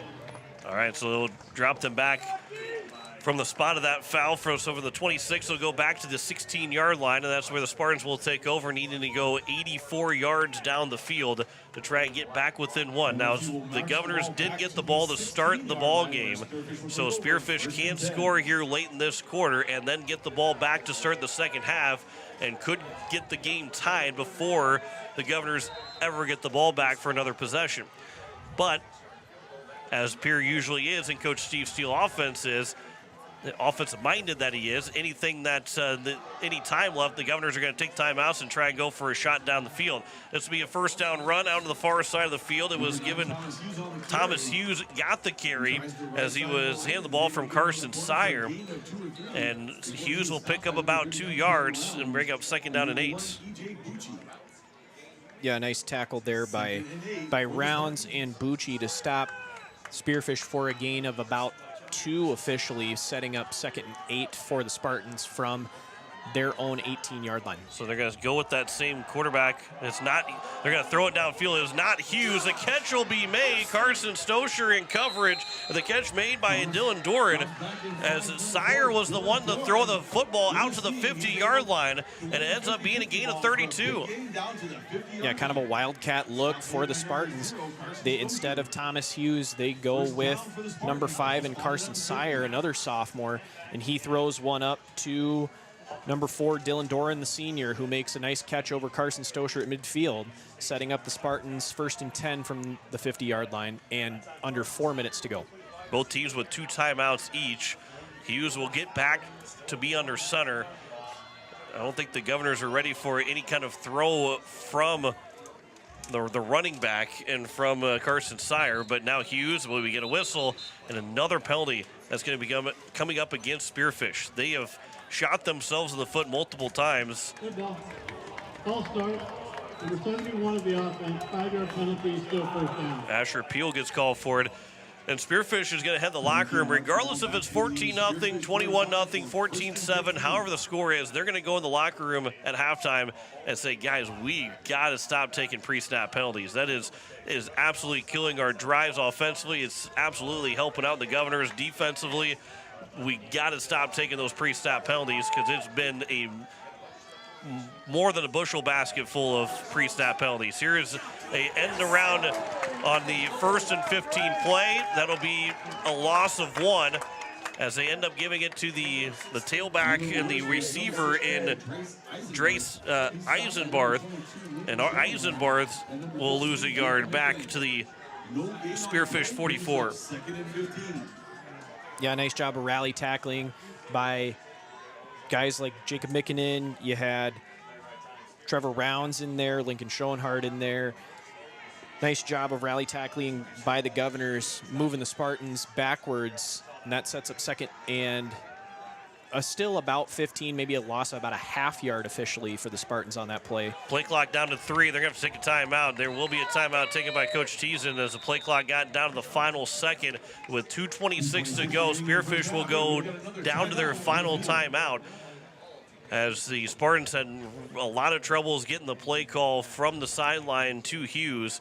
And by the time that Hughes got the play call and was going to back to the line to say the play, or at least get ready for the snap, play clock was already down to 2 seconds, and Coach Teason had any other idea than to take a timeout. Yeah, this is, like you said, John, this is just been a really, really rough first half for the Spartans across the board. Offensively, like you said, a lot of pre-snap penalties have moved backwards. Defensively, a lot of encroachment penalties. They really haven't been able to stop the Governors on any drive. They did have the 1 interception in Governor territory, but really a rough first half for the Spartans across the board. 2nd and 15, looking for a screen pass. The catch will be made here on the flat on the near side, and will be a spin move, trying to spin move around, and then thrown into bounds by Hunter Walters as he made the catch.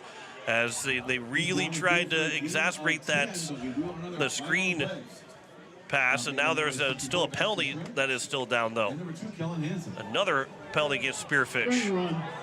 Holding on the offense, 10-yard penalty from the spot of the foul. We'll replay second down. So they will go from the spot of the foul, which was about 2 yards from the line of scrimmage, ahead of the line of scrimmage. So we'll back them up now to the 37-yard line. And we'll make this now a third down or make that second down at about 23 here for the Spearfish Spartans. So 2nd and 23 from the 37 with 2:18 left to go here in the first half. Man will come in motion across the line of scrimmage as Hughes will roll out to his right looking to pass. He'll throw it downfield. It's a jump ball to the sideline. Staley with a little bit of a force out as trying to make the catch on the far side was number 11, Vavruska, and Staley with good coverage makes it third down and very long for Spearfish. Yeah, that's just a good job by Staley of playing defensive back, knowing what the receiver wanted to do in Vavruska on that play. Forced him to the sideline, and I don't know if he did get a hand on the ball or not. Regardless, ball ends up out of bounds, and that sets up third and really long for the Spartans. They got to get to the Governor 41 to pick up this first down, and the ball is currently spotted at the Spartan 37. And even with a run play, you know that Coach Steele will be end up taking one of his last 2 timeouts as Hughes will try and pick up as much as he can, but he got hit by Elijah Bucci as he goes down to the 39-yard line for a gain of about 2. And that is going to be a timeout taken by Coach Steele because he can smell a little blood in the water right now. He's got another timeout with 2:04 to go, and it's an obvious punt upcoming here for the Spearfish Spartans on 4th down. Yeah, but to that point, John, I know that Coach Steele is one of the most aggressive coaches in the state of South Dakota, trying to score as quickly as possible. But one, the way that the Governors have moved the ball offensively to this point is they've been very methodical. They've run the ball a lot, picked up a lot of 5, 6, 7, 8 yards a pop type of plays. You know, they really haven't had a huge play to this point. And the last punt that we saw off the foot of Sam Marcus, the punter for the Spartans, he put one in the air that was a perfect spiral that went about 60 yards total, 50 net.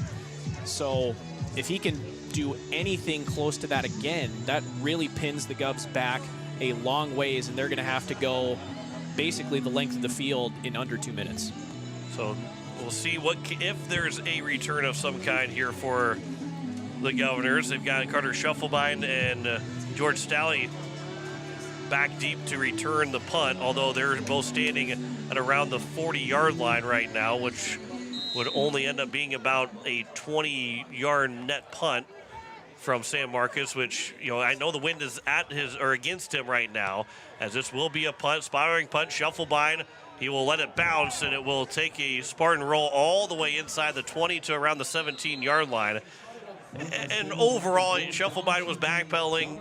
You know, he made the first catch on that first attempt, but on the backpedal, the last thing you want to do is drop a ball as you're going back on it and give Spearfish a short field. So the Governors will take over at their 17-yard line and will have to go 83 yards down the field in 1 minute and 54 seconds. They do have a timeout remaining, though. And again, another approximately 45-yard punt off the foot of Sam Marcus. This punter is no joke for the Spearfish Spartans, ladies and gentlemen. And the Governors will pick up another 5 yards, another encroachment penalty against Spearfish. Encroachment on the defense, 5-yard penalty, replay first down. And Coach Teason's got to be beside himself with all the encroachment penalties, all the false start penalties. Almost feel like every single play is going against the Governors, or going against Spearfish in penalties.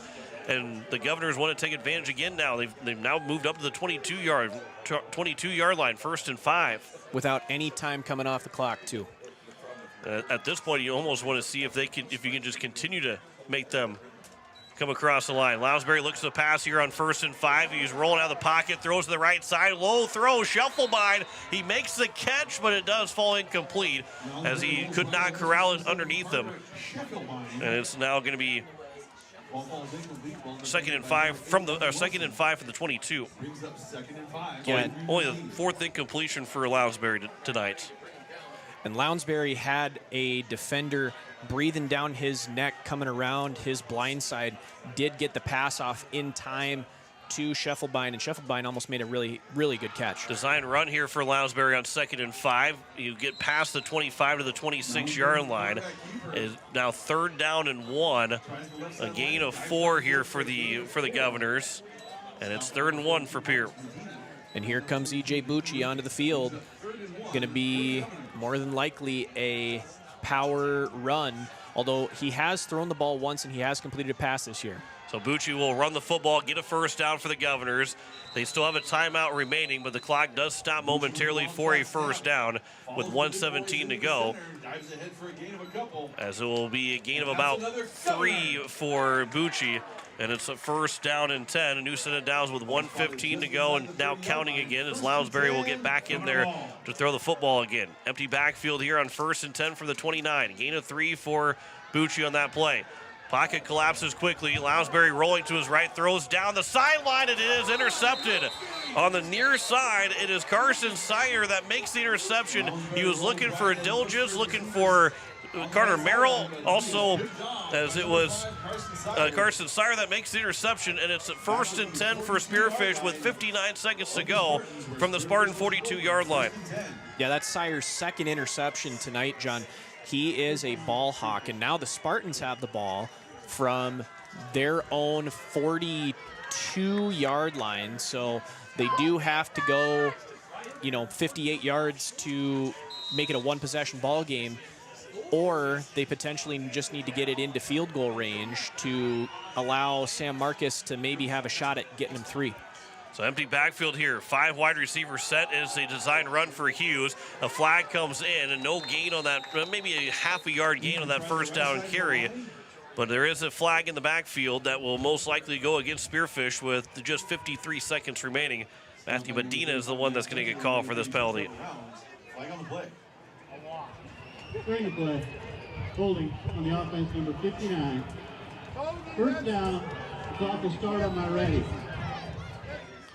So it will start on the ready of the official, so they will take time off the clock as before the snap. So if Spearfish wants to go for an end zone, they've got to move quick. 53 seconds, but it's first down and 20 as the clock will start from the 32-yard line. Hughes rolls to his right, looking downfield. They are a big play team. They'll throw to the middle. That is going to be knocked down by Lincoln Schoenhardt. Good play there from Schoenhardt to jump up and knock it down with his left hand. Coach Ryan Royer's jumping up on the sideline saying, hey, got to jump a little bit higher for that one. Pull down the interception, but it's second down and 20 from the 32. Yeah, Schoenhardt with a nice play. That throw from Hughes was maybe just a little bit underthrown because Schoenhardt was underneath that play. But he did get a hand up there and bat it to the natural grass here at Phil Trotner Stadium at Hollister Field harmlessly. 2nd and 20 from the Spartan 32-yard line with 45 seconds to go in the half. Still one timeout remaining here for Spearfish. Governors still have a timeout as well. Man in the backfield here with Hughes as he'll drop back to pass here on 2nd and 20. Throw on the near side. Catch is made and hit immediately as the Governors will run right into him as Schoenhardt makes a big tackle on number 8, Evan Wilson, who made the catch for a gain of just 3, and it's third down and 17. Lincoln Schoenhardt making a couple of plays so far in this on this drive for the Spartans, and the Spartans are looking like they're going to take the rest of the time as long as they can go to make this the last play of the half if they choose to snap the ball. It's down to 10 seconds to go here on 3rd down and 17. Rolling out to the right is Hughes, looking to pass. He'll throw. He was sliding down as he threw it. It falls incomplete. It's 4th down with 3 seconds to go. And if you're Spearfish, there's no reason to punt the football. Just run a play and then go down or make a heave down the field for some. But really, there's no reason to punt the football away. But everybody's moving to the sideline that they're going to punt the ball away. Only 3 seconds. Like I said, you punt the football away and it will take the 3 seconds off, but you do take the risk of a return for a touchdown. Yep. Where if you just hold on to the football, and maybe that's what they're going to do, is that maybe the offense is coming back out here to run that final play. Play clock is still above 10. There's only 3 seconds to go. Governors have a timeout, but won't really matter as Hughes will take the snap. We'll see if they're going to run a play or not. Hughes will backpedal. There's no time left, and he'll just sit down on the ground and take the loss all the way back to the 19-yard line, and that will take us to the end of the first half. Governors lead at 14-0 at the end of the half. against the Spearfish Spartans of the American Family Insurance Brittany Shuffleby scoreboard. We'll step aside. We'll come back in 3 minutes and give you halftime stats. You're listening to Pierre Governor Football on KCCR. Watching it on YouTube at KCCR Sports. Gear up for an exhilarating fall season with Beck Motor Company, your local Chevy dealer and proud supporters of sports in our community. Whether you're hitting the field or hitting the road, trust Chevy's lineup of dependable vehicles to take you there in style. We are here for all your automotive needs. Stop by our showroom at 1905 North Garfield and Pierre, or explore our inventory online at www.beck-motors.com. Proudly serving our community for 55 years. Beck Motor Company, Pierre, 605-224-5912.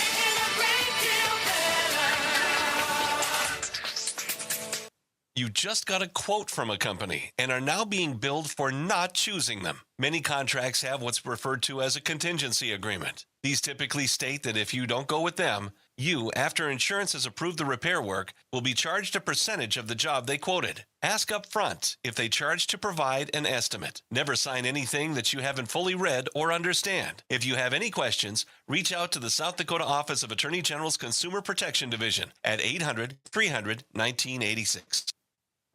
Have you assessed the condition of your roof at your home or business? Dakota Storm Roofing and Gutters can help. Since 2010, Dakota Storm Roofing and Gutters has been helping their customers in Pierre, Fort Pierre, and all surrounding areas. With over 20 years experience, the professionals at Dakota Storm Roofing and Gutters know how to get the job done. Specializing in all types of roofing, they'll make sure to find the right fit for you and your home. Give them a call at 605-280-9797 or get a free quote on their website at dakotastormroofing.com. Dakota Storm Roofing and Gutters, reliable roofing for your peace of mind. AGE Corporation's Contractors and Crane Service is a proud supporter of Pierre Governor Athletics. For almost 60 years, AGE has been building South Dakota. For all your site work construction and crane work needs this season, AGE is here to help. Give them a call. AGE Corporation and Crane Service, 223-2732. That's 223-2732. AGE, proud supporters of local sports. Announcing Slumberland Furniture's Mega Sale.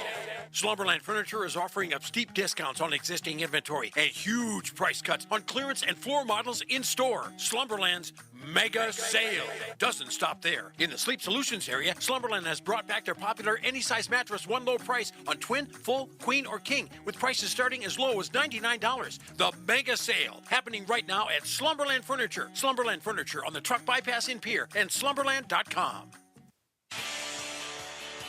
Do you love video games and want to compete with a team?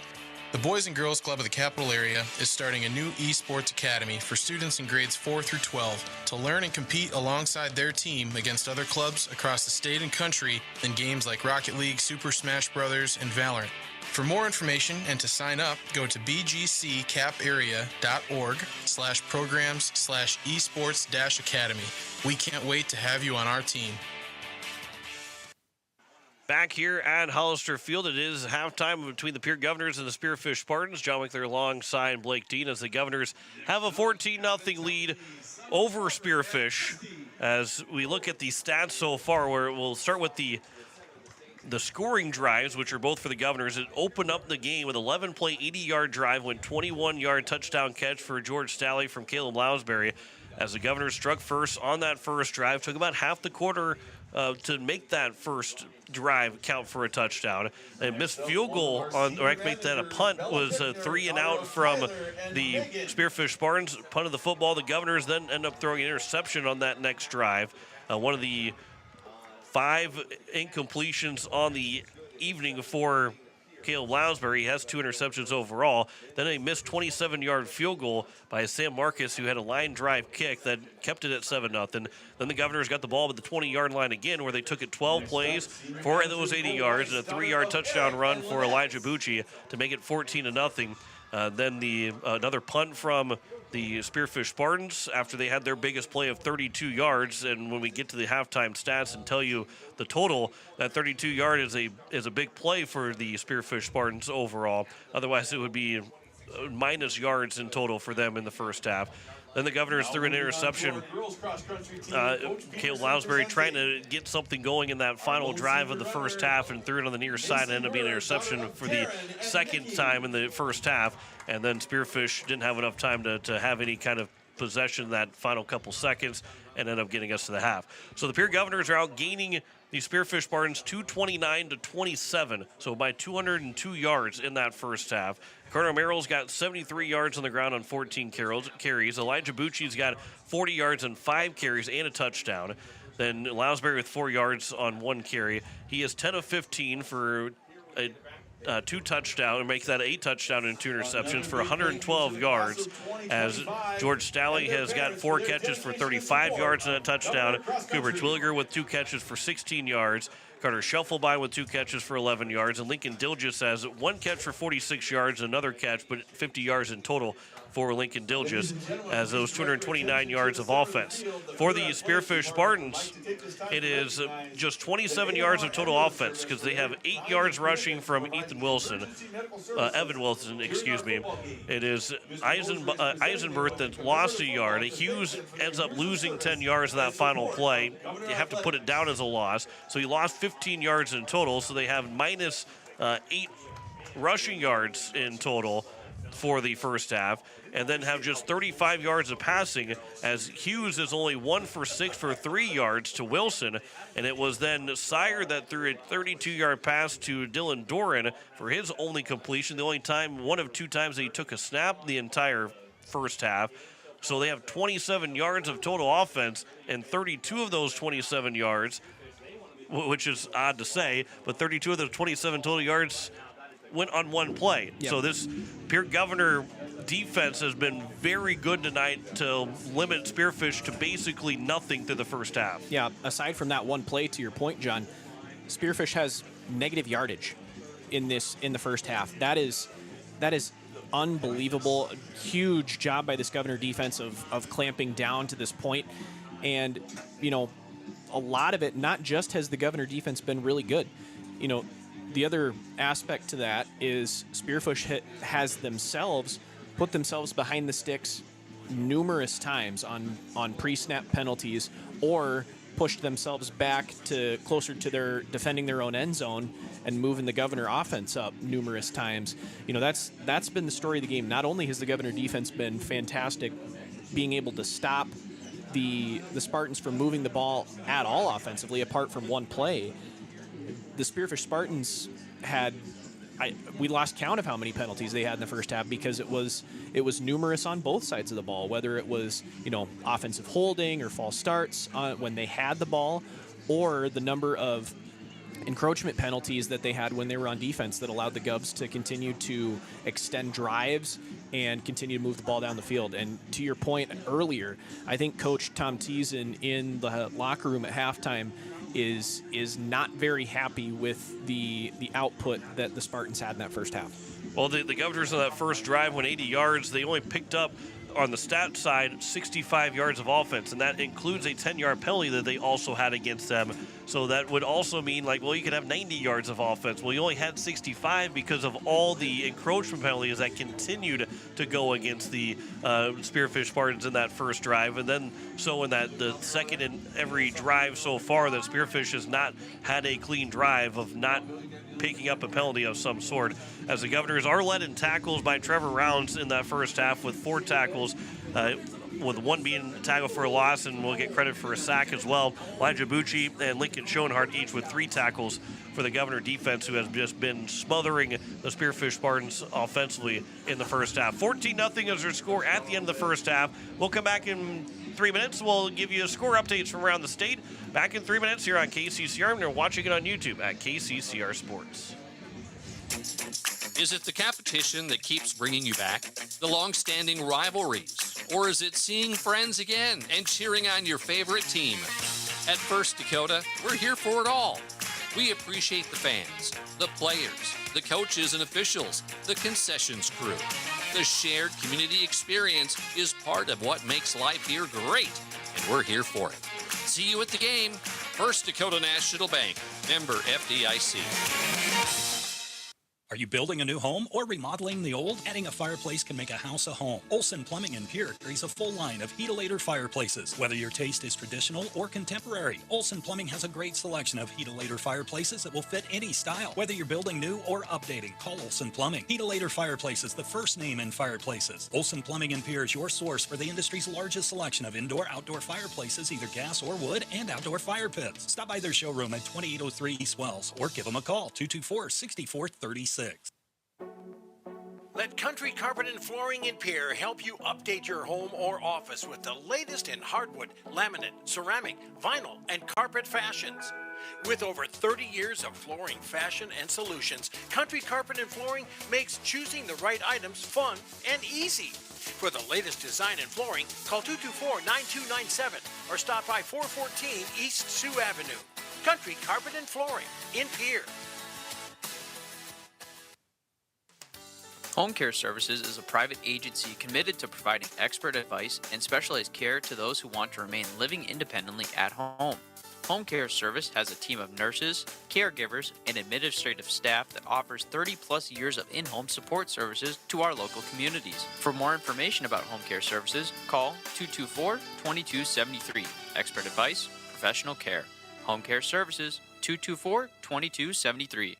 At Anderson Rumsa Dental, we want to change the way your family views the dentist. Let us replace your dread of the chair with personal service in a friendly and inviting atmosphere. Using state-of-the-art technology, we offer porcelain crowns completed in one day, saving you time and money. Anderson Rumsa Dental, located at 1521 North Harrison Avenue in Pierre. Experience dental procedures performed while you're in a deeply relaxed state, often with no recollection of the time passed. Anderson Rumsa Dental. Call us today at 605-224-6111. That's 605-224-6111. At Black Hills Federal Credit Union, our top priority is providing value to our members. Since 1941, we have helped our neighbors buy homes and vehicles, finance their farms and ranches, insure their assets, and retire comfortably. From Custer to Sioux Falls, we live and work in our communities, and we treat our members like family. Visit bhfcu.com to learn more about how you can join. BHFCU is member-owned, not-for-profit, and federally insured by NCUA. As we welcome you back, we will have scores for you from across the state, as Blake Dean's got them for you. Yeah, of course, the Govs up 14-0 over Spearfish here at Phil Troutner Stadium in Hollister Field. Some other scores from around the state at the 11AA level. Aberdeen Central played Sioux Falls Lincoln this afternoon, or earlier today. Lincoln with a 53-2 victory. That's a AAA over a AA win for the Patriots over the Golden Eagles. In a 1 versus 5 matchup, Yankton with a 21-7 lead over T Area. With 2 minutes left in the third, the number 1 seeded Bucks have a 14-point lead in that one. Mitchell with a 20-14 lead over Huron with about a minute left in the second quarter in that game in Huron tonight. Watertown with a 22-10 lead over Sturgis at the end of the first half. And Brookings with a 35-0 lead over Douglas at the start of the second half. Local scores from Central South Dakota. Kadoka area with a 46-0 lead over Jones County at halftime. Wall with a 47-6 lead over Lyman with 6 minutes left. That can't be right. They listed as 6 minutes left in the first quarter and the score being 47-6. I don't think that many points were put up in the first 6 minutes of the football game. Wagner with a 28-14 lead over Miller Highmore Herald at halftime. That is a game that the Rustlers have to win to have any hopes of getting into the playoffs. So they'll need a big comeback in the second half, will the Rustlers. Stanley County Buffaloes with a 42-12 lead over Potter County at Old Williamson Field in Fort Pierre.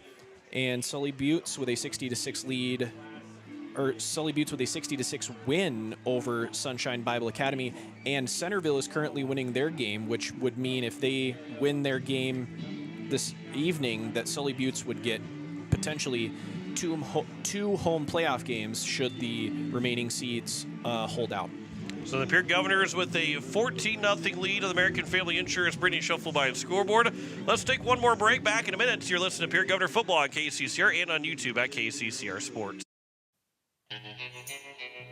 River Bottom Sanitation, your locally owned waste management company serving the Pierre and Fort Pierre communities. Contact River Bottom Sanitation for your residential and commercial pickups. Now River Bottom Sanitation is your source for all your roll-off needs. River Bottom Sanitation in Pierre and Fort Pierre. Give them a call for pricing at 605-222-1120.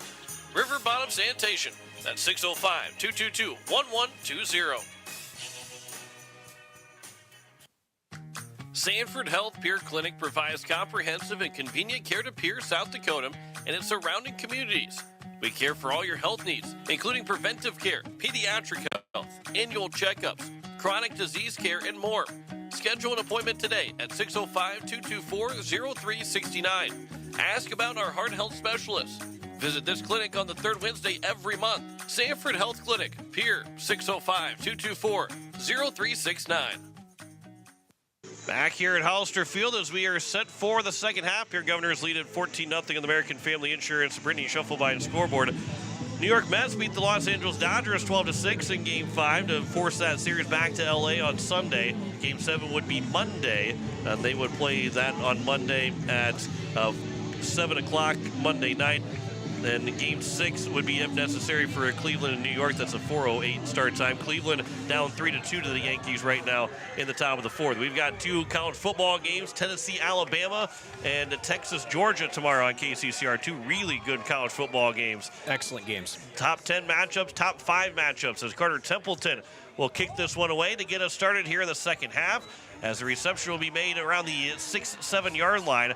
On the far side of the field, the Spearfish Spartans will get out to around the 20, right close to the 28 yard line, as Hunter Walters will take it out to about the 27. And Spearfish will have decent field position to get us started here in the second half.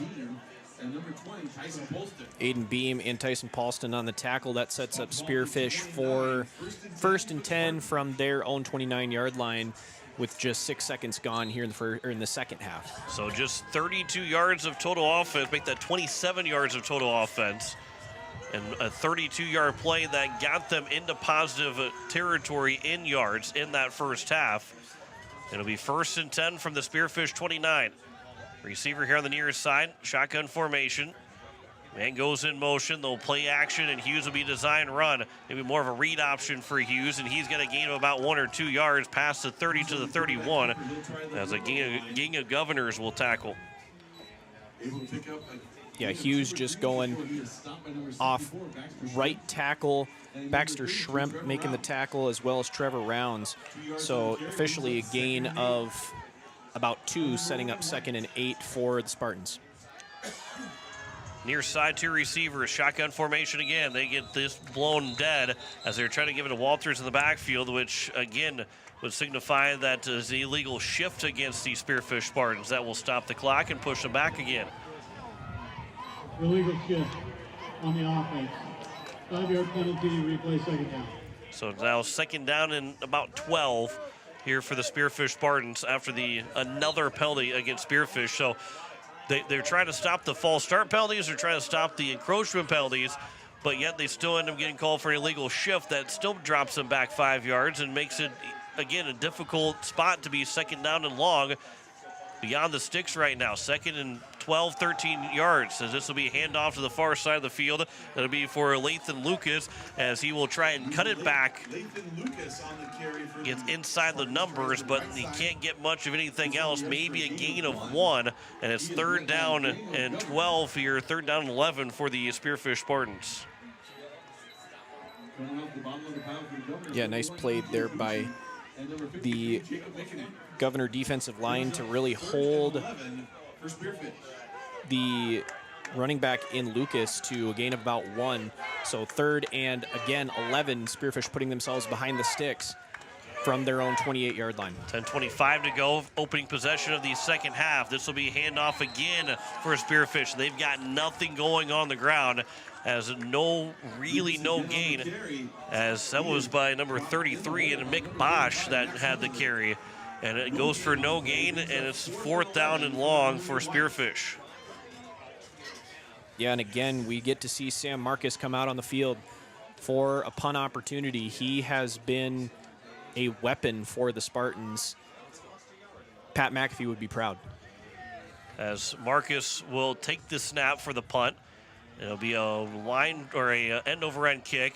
Shufflebein will catch it. He's out to the 50-yard line, to the 45, gets a block, but he ends up tripping over his own man who put the block down, as the block was made by Porter Hunsley, and then Shufflebein tripped over Hunsley, and it'll get to the 40-yard line. The Governors will have good field position to start the second half.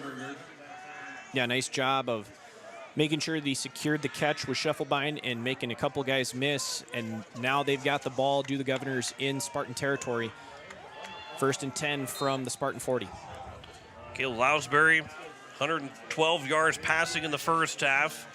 Went 10 for 15 with a touchdown and 2 interceptions. Carter Merrill, he's closing on the century mark, but Lounsbury drops back to pass on first down. Rolling out of the pocket, he will be taken back for a loss, back to the 47, 48-yard line. And it'll be a loss of about 3, or maybe not even a loss of about 3. It ends up being a loss of about 8, and a second down and long here for the Governors, all the way back to the 48.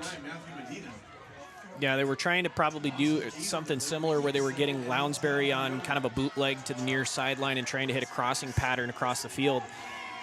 And if it's not there, Lounsbury going forward, just throw the ball away, live to see another down, and just throw it away. Lounsbury drops back to pass, throws for Merrill, and overthrows him. Merrill kind of slowed down a little bit, and Lounsbury was trying to really lead him out forward, and it drops incomplete, and it's 3rd down and 18. Yeah, just led Merrill a little bit too much, did Lounsbury on that one. Again, to your point, go from 1st and 10 at the 40-yard line of the Spartans to now 3rd and 18 from the Spartan 48, just like that. Yeah, the Governors want 4-down territory. They're going to have to pick up plenty of yards here on 3rd down. Looking for a screen pass. It throws over the top of Merrill, and it will fall incomplete. Threw it over the top of the defensive line that was flooding in on Lounsbury, setting up the screen, and it's 4th down and long, and the Governors will punt the ball away from the Spartan 48.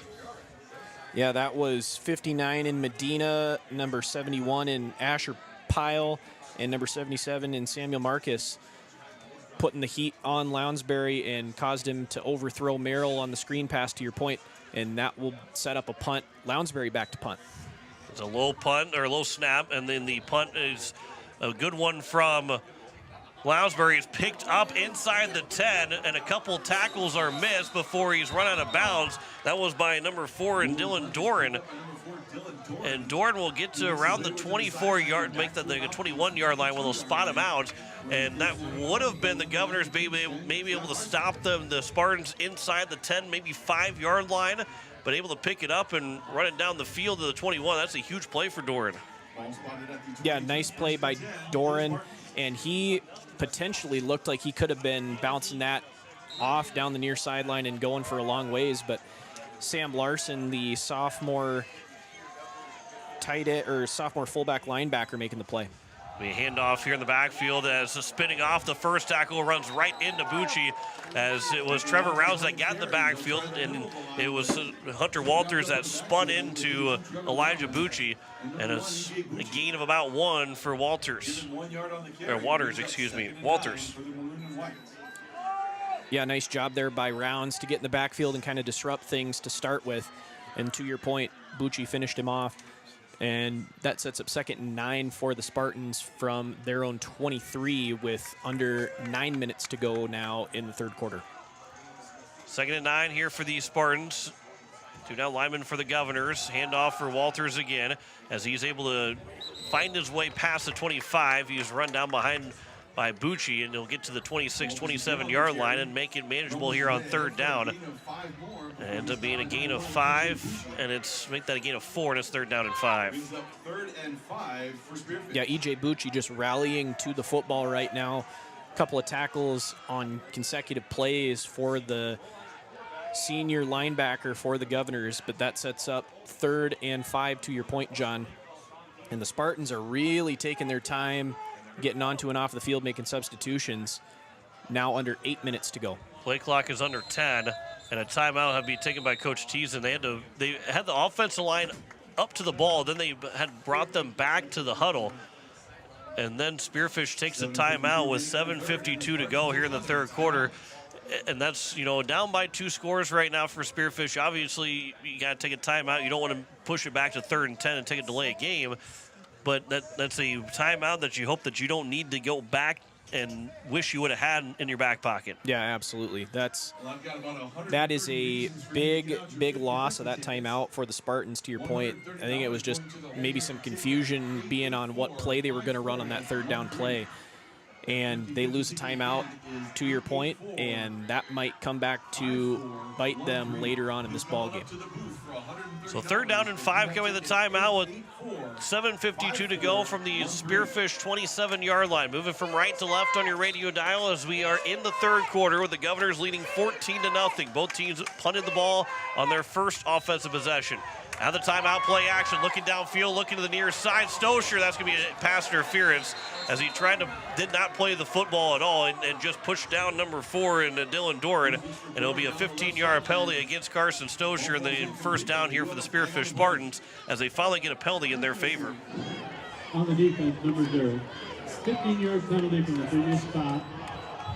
First down. So it's now a 1st and 10 from the Spearfish 42-yard line, and the Spartans get a huge break. Yeah, to your point, Stosher really did not play the ball at all on that pass play, as Doran was coming back looking for the football, and Stosher basically just kind of wrapped him up and tackled him. So 15 yards extra for the Spartans and a fresh set of downs. 1st and 10, that's a high snap. Then Hughes is able to make that. There's an interception. Lincoln Schoenhardt will make the interception. He's out to the 40, trying to go to the far side of the field, trying to slip through a tackler. He spun around 3 different times, finally going to be brought down by number 4 in Doran. But it was Carson Sire that threw the ball, and the ball bounced off of his hands, back into his hands, and he threw it right to Schoenhardt to make the interception. And it's going to be a second turnover from Schoenhardt in back-to-back games, and the Governors have it inside the 40-yard line.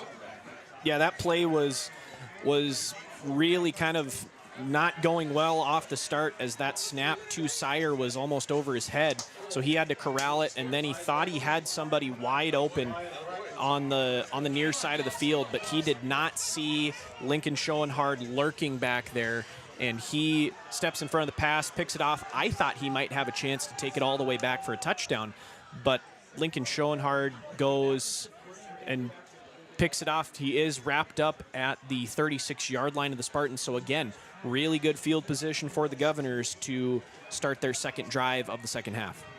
So now it's 1st and 10 from the 36. Lounsbury will go under center. Merrill in the backfield, again 73 yards in that first half of 14 carries. His first run of the second half, he is met immediately at the line of scrimmage by Evan Wilson and maybe lost a yard. He did lose a yard back to the 37, and his second down and 11 here for the for the Governors in Spartan territory. Yeah, nice play there by Evan Wilson, the senior. He read that all the way, came out from his linebacker spot, was basically untouched, wrapped Merrill up in the backfield for a loss of 1. From under center again, receiver on each side, play action as Lounsbury rolls to his right, throws it down the field for Shufflebein and throws it just a bit too far again for him. And it falls incomplete. Now 3rd down and 11, back to the 37-yard line. Yeah, just a little bit too much mustard on that throw from Lounsbury to Shufflebein, who was running essentially a go route down the near side of the field. Overthrew him, did Lounsbury. That sets up 3rd and 11 for the Govs from their own 30, or from the Spartan 37, excuse me, with 6:54 to go. Elijah Bucci will take the snap here for the Governors. We'll see if maybe he's going to throw the football or not. It's going to be empty backfield, 2 receivers on each side, 3rd down 11. If he can pick up 5 or 6 yards, makes it more manageable for the Governors on 4th down. 6:54 to go in the 3rd. Play clock is under 10. Bucci will take the snap. Again, design run all the way. Bucci will get to the 30-yard line. He stays on his feet, down to the 25. He's got enough for a first down. It's a gain of 12 for Bucci to the 25-yard line, and a 1st and 10 for the Govs on 3rd and 11. You just saw why Elijah Bucci is going to play collegiate football at the next level. He kept the legs moving, just get the ball in his hands. He's one of your best players on both sides of the ball, and he showed you why right there. 3rd and 11, and he picks up 12. Govs move the chains, and now the clock is under 6.5 minutes to go in the third quarter.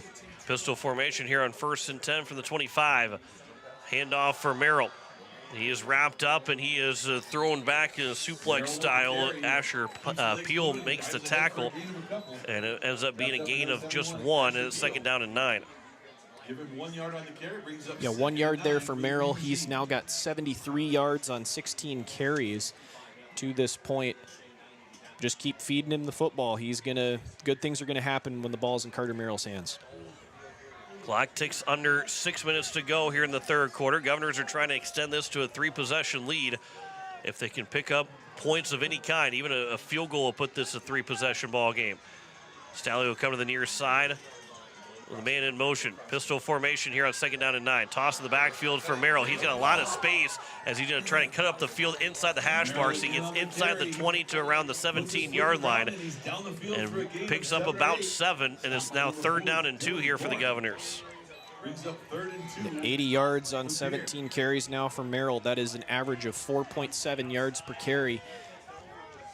Shoot, you need less than 4 yards here. Why not just give him the ball again? 3rd and 2 from around the 17-yard line. Got to get to the Spearfish 15. Merrill is in the backfield.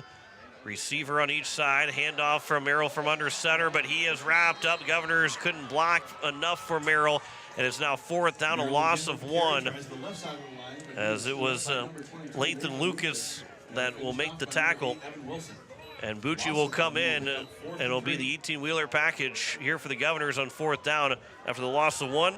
4th down and 3 here for the Governors. Or do they go fake snap? And they tried the fake snap. Almost got the Spartans, did not get them to jump.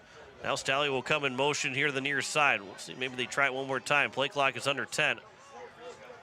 Have faith that Bucci can pick up a couple of yards for a 1st down. Play clock is under 5. It was snapped for Bucci. He's got enough for a 1st down inside the 15 to around the 11-yard line. And Bucci picks up about 7 yards, and it's 1st and 10 for the Governors. Just keep putting the ball in the hands of Carter Merrill and E.J. Bucci. They have been fantastic on the ground for the Govs. 54 yards for Bucci on 7 carries. 59 yards, on 7 carries. That is unbelievable yards per carry. And then on top of that, Merrill has also averaged over 4 yards a carry. Running the football has been a key to success in this ball game for the Govs.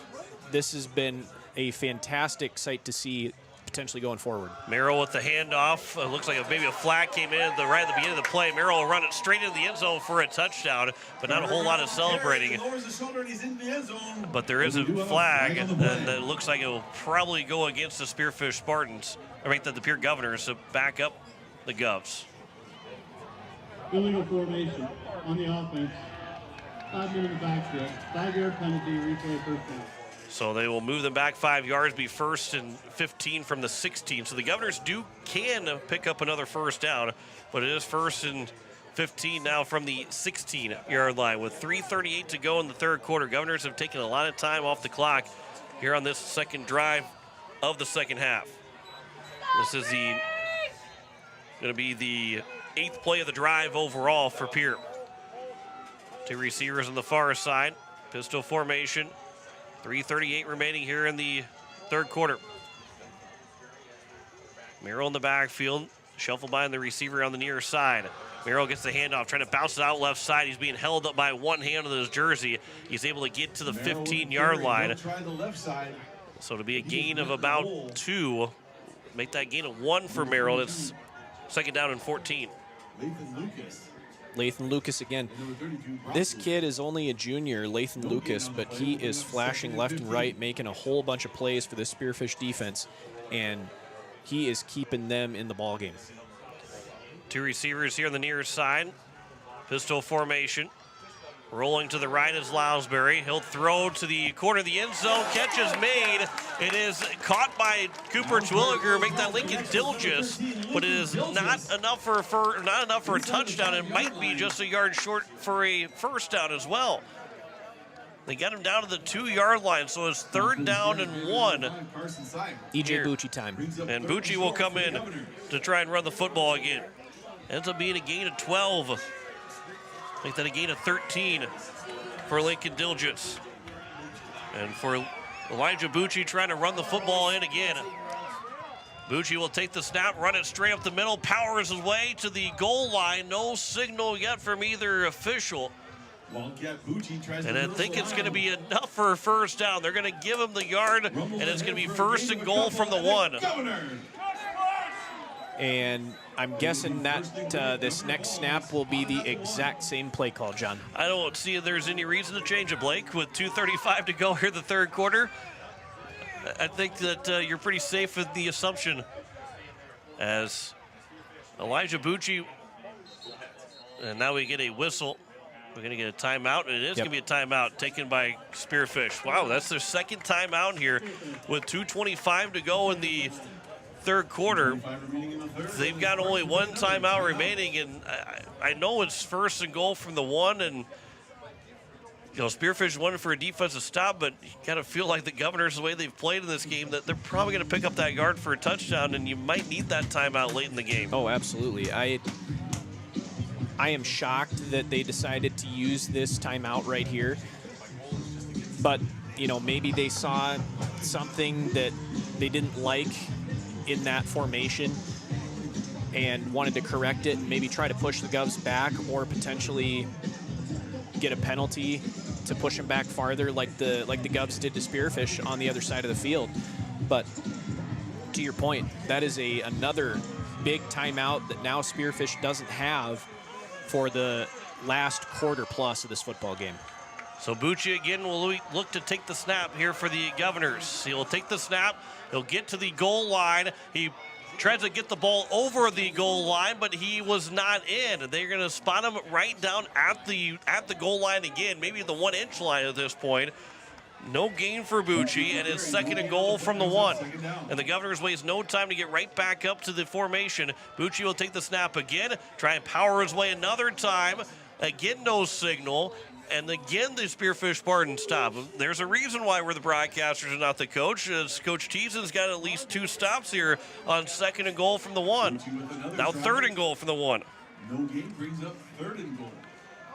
Yeah, a couple of really good stops by that Spearfish defense. And maybe it was a substitution thing, John, where they just put a couple of bigger bodies in the middle of the field because they knew what the play call was going to be. And they stuffed up the middle, have the Spartans to this point, and they have made the Governors work for every inch down here near the goal line. So Bucci will try it maybe a 3rd time here. Staley will go in motion, left side of the line. Bucci again. This time he's in for a touchdown. 2nd time that Bucci dives in as the quarterback, and the Governors lead it 20-0 with 1:17 to go here in the 3rd quarter. 3rd time's a charm. That is a 2nd touchdown run this evening for E.J. Bucci. And that makes it 20-0 Govs with 1:17 left to go in the 3rd quarter, pending the extra point off the foot of Templeton. So Templeton will look to make this a 21-0 lead. The snap is good, the kick is up, and that will be good as well. 21-0 lead for the Pierre Governors over the Spearfish Spartans with 1:17 to go in the 3rd. Back in 30 seconds, you're listening to Pierre Governor Football on KCCR, and you're watching it on YouTube at KCCR Sports. We all want to be happy, but sometimes that doesn't feel possible. But if you have hope, you have everything. Rising Hope Counseling provides high-quality mental health services with locations across South Dakota. Additionally, by providing telehealth, we ensure South Dakota's rural residents have access to high-quality mental health services. Our team lives and works in your communities, and we understand the unique challenges we face. Schedule an appointment by phone or online today. Rising Hope Counseling, offering hope, healing, and change. It was a 13-play drive for the Pierre Governors. It was capped off on a 1-yard touchdown run from Elijah Bucci, his 2nd touchdown of the ball game. And the Governors lead at 21-0 on the American Family Insurance Brittany Shufflebine scoreboard. As the Spearfish Spartans now with just 1 timeout remaining, but have 3 different possessions they got to score on to get stops to try and get back in this ball game as they trail it 21-0. As Carter Templeton will punt this or kick this one away. Not punt, it'll be a kick away. And it'll be a bouncing ball that we picked up here by number 4 and Dylan Doran. And Doran will get to the 30-yard line, out to the 32, 33-yard line where he is wrapped up and eventually dropped. And Spearfish will have decent field position, but have not had any sustained drives of any kind tonight, as they trail at 21-0 to the Pierre Governors. Yeah, nice special teams tackle there by Sunshine and Aiden Beam to stop Dylan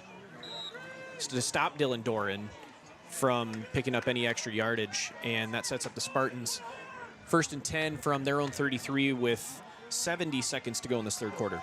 Shotgun formation, receiver make that a running back on each side. The handoff will be straight up the middle, and a good first down run here for the Spearfish Spartans as they get 10 yards, as that was Walters that got the run, and he'll pick up those yards. He comes limping off, and a big, make that 11-yard gain for Walters on that run.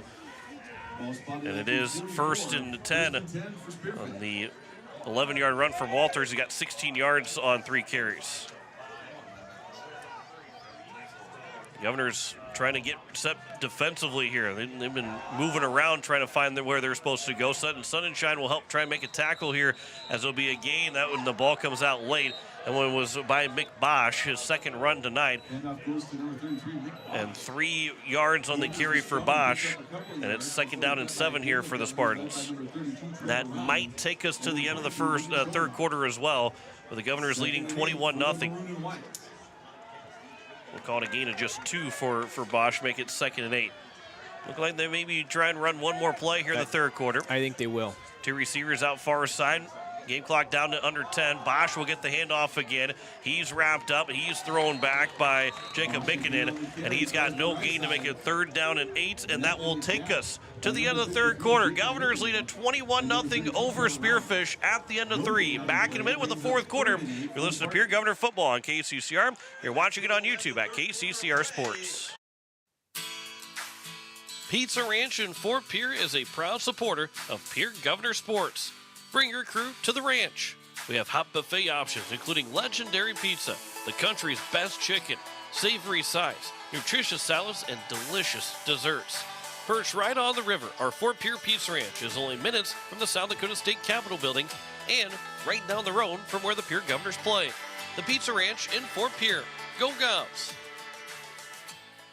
Becky Potsuba and State Farm Insurance are here to help you with your insurance and banking needs. State Farm's not just insurance. It's banking, investments, IRAs, loans, and a whole lot more. We offer guidance in a personal and caring way that helps you manage the risks of everyday life, recover from the unexpected, and find ways to control costs so you can realize your dreams. We know how life is, and we're here for you. Stop in to see Becky at 1315 East Wells Avenue in Pierre, or call Becky at 224-4173. 3rd down here coming out of the fourth quarter as Hughes will look to pass down the field. Jump ball is tipped and it will fall incomplete. George Stallion coverage. They're throwing it down for Carson Sire. It was almost tipped to the hands of Sunshine.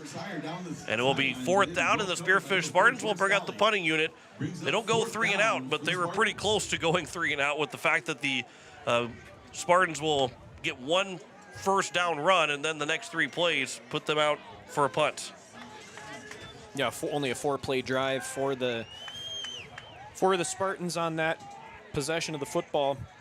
And to your point, Sam Marcus back out on the field again to punt after only 4 plays by the Spartan offense. 11:53 to go here in the fourth quarter. Marcus with a spiraling punt. George Stallion is back there to receive it. He'll let it bounce and it will roll all the way inside the 5-yard line down to the 3. And what a punt again by Sam Marcus, as he is. You can see where Spearfish, why they're so good defensively, because they've forced the offense to go long ways down the field because Marcus can flip the field at a moment's notice. Yeah, Sam Marcus is a weapon in the special teams game. I would be surprised if he does not have any looks to punt in college, because he is an absolute weapon back there in the punting game. 1st and 10 from the 3-yard line. Governors have to go 97 yards with 11:43 to go here in the fourth quarter. They can go 97 yards. They can take a lot of this time off the clock and really seal this win for the Governors.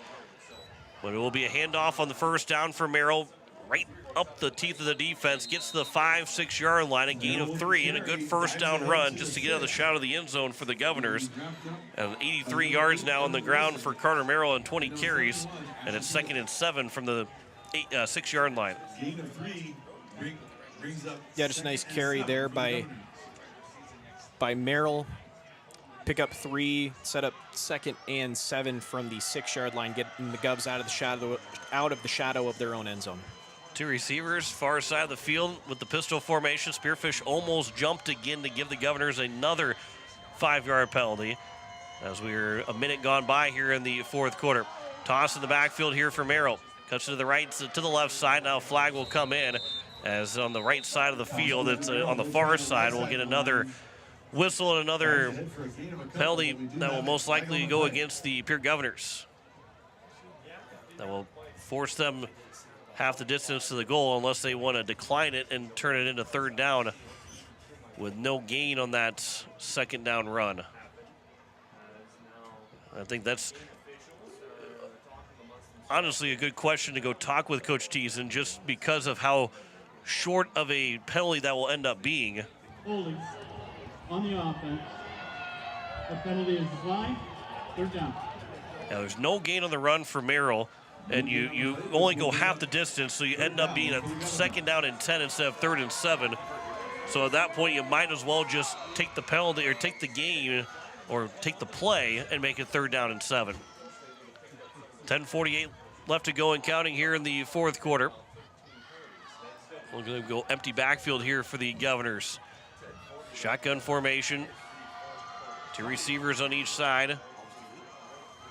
As Lounsbury look to take the snap and drop back to pass. Looking on the near side. He'll throw it downfield looking for Terwilliger. Jump ball is going to be knocked away. Good defensive play by number 5, and Hunter will make that Carson Sire. And Cooper Terwilliger, who was the intended receiver, will drop incomplete, and it's 4th down and 7. The Governors will have to punt the ball away on a 3 and out. Yeah, Carson Sire, also just a sophomore, but he's had 2 interceptions for the Spartans in this ball game, and he just made a pass breakup on Cooper Terwilliger, who has gotten some really, really high-level college football looks.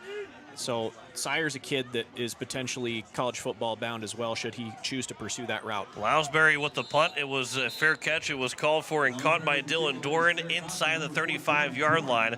So Spearfish has their best field position of the night as they are, well, make that the 2nd best field position of the night, but then we'll start at the 34-yard line. Yep, fair catch by Doran. Ball on the Governor 34 after the punt. So the Spartans now have really good field position, really for one of the very few times all night where they have started with the ball in Governor territory. Really, the only other time I remember was when they had the ball at the Governor 3-yard line after the interception by Sire, the first interception. Pistol formation. This will be a handoff up the middle, and the defensive line, Johnny Sharon, along with Elijah Bucci, who ended up watching that those tackles be made, and another on the tackle as well was Trevor Rounds. But it is a pickup of 1 on the play for number 22 and Lucas. 2nd down and 9 from the 33-yard line. 9:50 to go here in the fourth quarter. 21-0 lead for the Pierre Governors over the Spearfish Spartans. Looking to pitch a shutout of the Governors. Back to pass. The throw down the far side of the field is up for grabs, and it will almost be completed. Carson Stosher was in coverage, and a diving play in front of the ball almost to knock the ball away from Stosher, so he couldn't make the interception. And it will be 3rd down and 9 for Spearfish. That was Doran on the intended receiver. Yeah, they were looking for Doran down the field. He is a big play threat on the far side of the field on that play. Stosher was in coverage, to your point. Looked like Stosher might have had an opportunity to intercept that pass, but the ball does land onto the onto the grass here at Phil Trotner Stadium, Hollister Field, 3rd down and 9 for the Spartans. And we'll hand it off, almost misdirection on the handoff. It will be a slide near the first down. Losing his footing was Hunter Walters. And Walters will get to the 24-yard line, and enough for a first down, a gain of 9 for Walters, who slipped and fell at the last second, but still enough for a first down. And a big first down for the Spartans. You hear the Spearfish crowd that has come out to Pierre tonight erupt after that first down from their offense. That was a great job of misdirection by the Spartan backfield. And to your point, Walters was able to go around the end for a gain of a big chunk play and a first down for the Spartans. Another handoff here on the near side, looking more in misdirection. Spearfish will get to the end zone for a touchdown as Walters will scamper in from 24 yards out, and it is a 21-6 lead with 8:55 to go here in the fourth quarter. Yeah, wow, Walters, 2 carries in a row, just get the ball in the hands of the senior running back, and he goes down the near sideline for a touchdown, 24 yards out, and that will make it a 21-6 ball game, with under 9 minutes to go, pending the extra point off the foot of Marcus. Extra point, the kick is up, and it will be good. 21-7, 8:55 remaining here in the fourth quarter. Spearfish gets some life against the Governors back in 30 seconds here on KCCR and on YouTube at KCCR Sports. Hi, I'm South Dakota Attorney General Marty Jackley. If you are a crime victim, there is a way you can stay updated on your case. Crime victims can access the statewide Automated Victim Information and Notification System, or SAVIN. This free service provides victims with important criminal information and notifications. For more information, call 1-844-299-4608 or go to savin.sd.gov. 4-play, 36-yard drive, and the Pierre Governors make the Spearfish Spartans get on the board against the Pierre Governors on a 24-yard touchdown run from Hunter Walters, and the Spartans, again, now down by just 14, but they do only have one timeout remaining. With 8:55 to go, there's still plenty of time in this game, but the one thing to continue to watch is that there's only one timeout for Spearfish down the stretch of this ball game.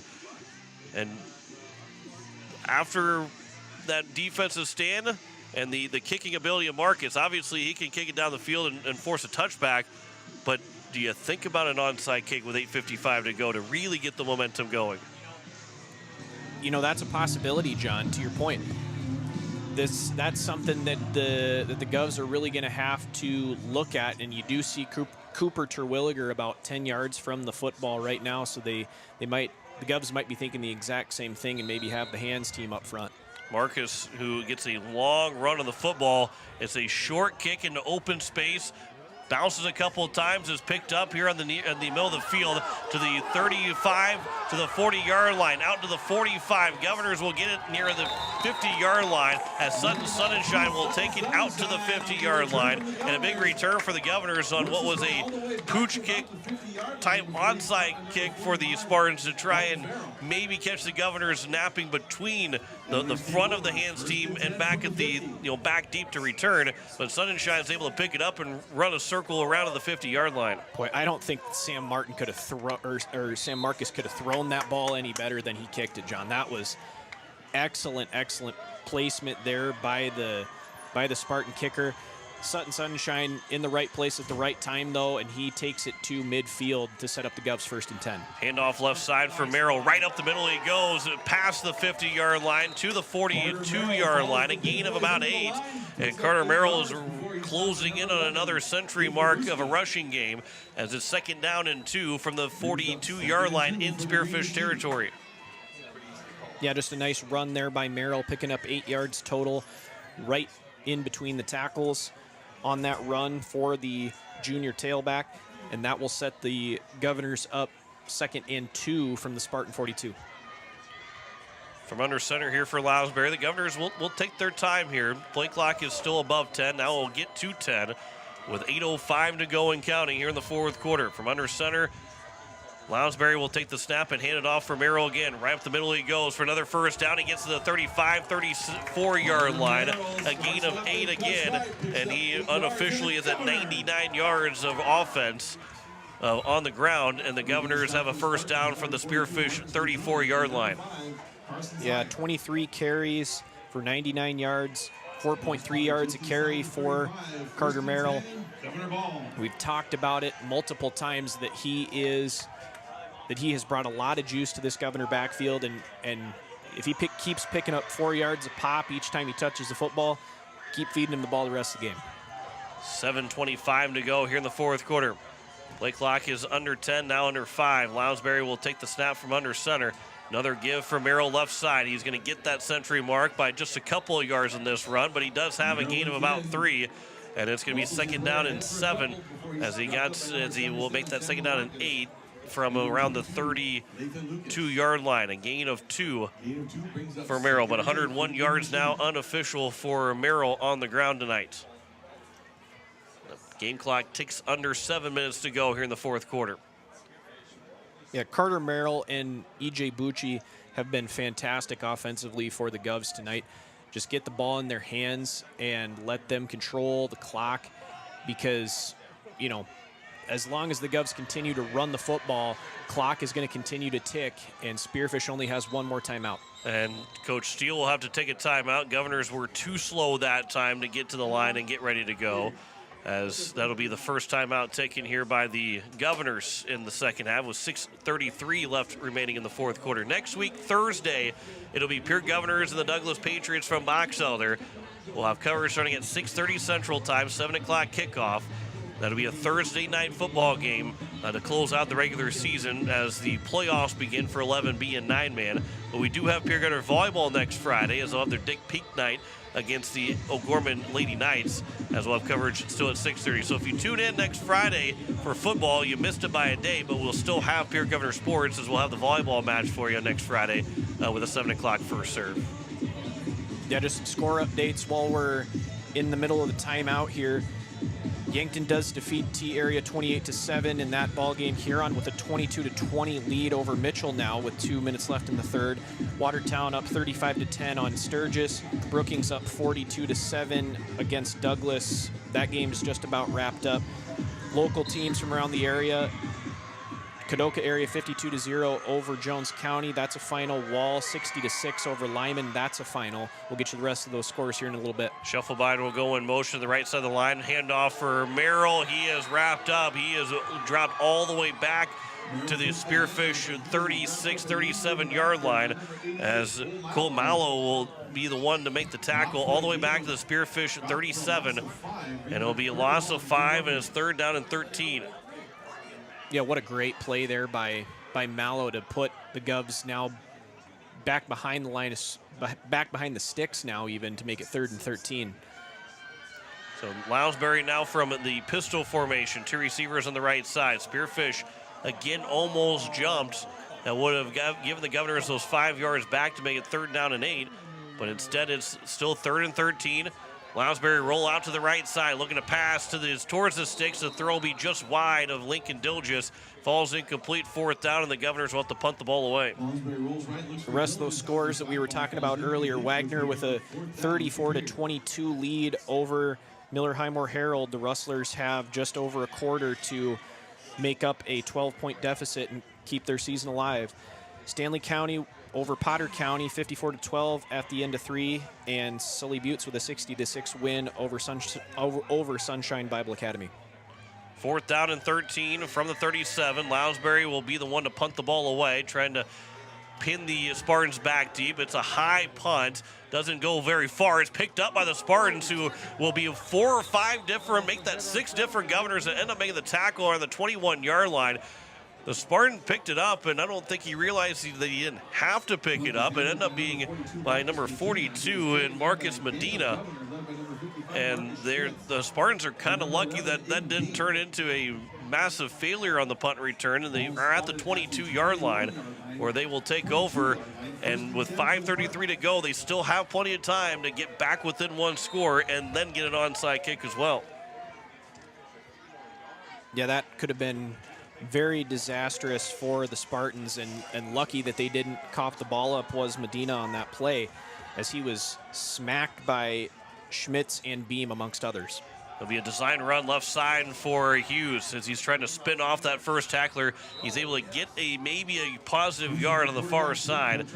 And it'll be 2nd down and 9 here for Hughes. Make that a gain of 2. Trevor Rounds is able to run him down. And it brings up 2nd down and 8 here for Spearfish.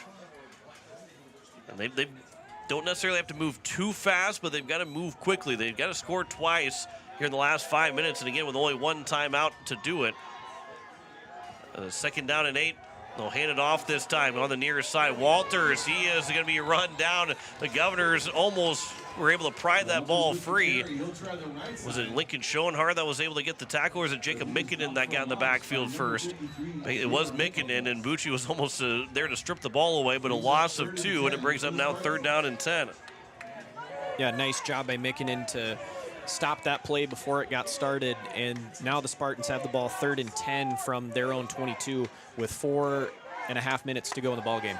Dropping back to pass, Hughes throws, almost intercepted by Sonnenschein as it was slipping and falling was Cade Vavruska, and then Sonnenschein, who was wide open for the catch, didn't realize the ball was going to be that far away from Vavruska, so he slipped trying to get his footing, and it falls incomplete. It is 4th down and 10.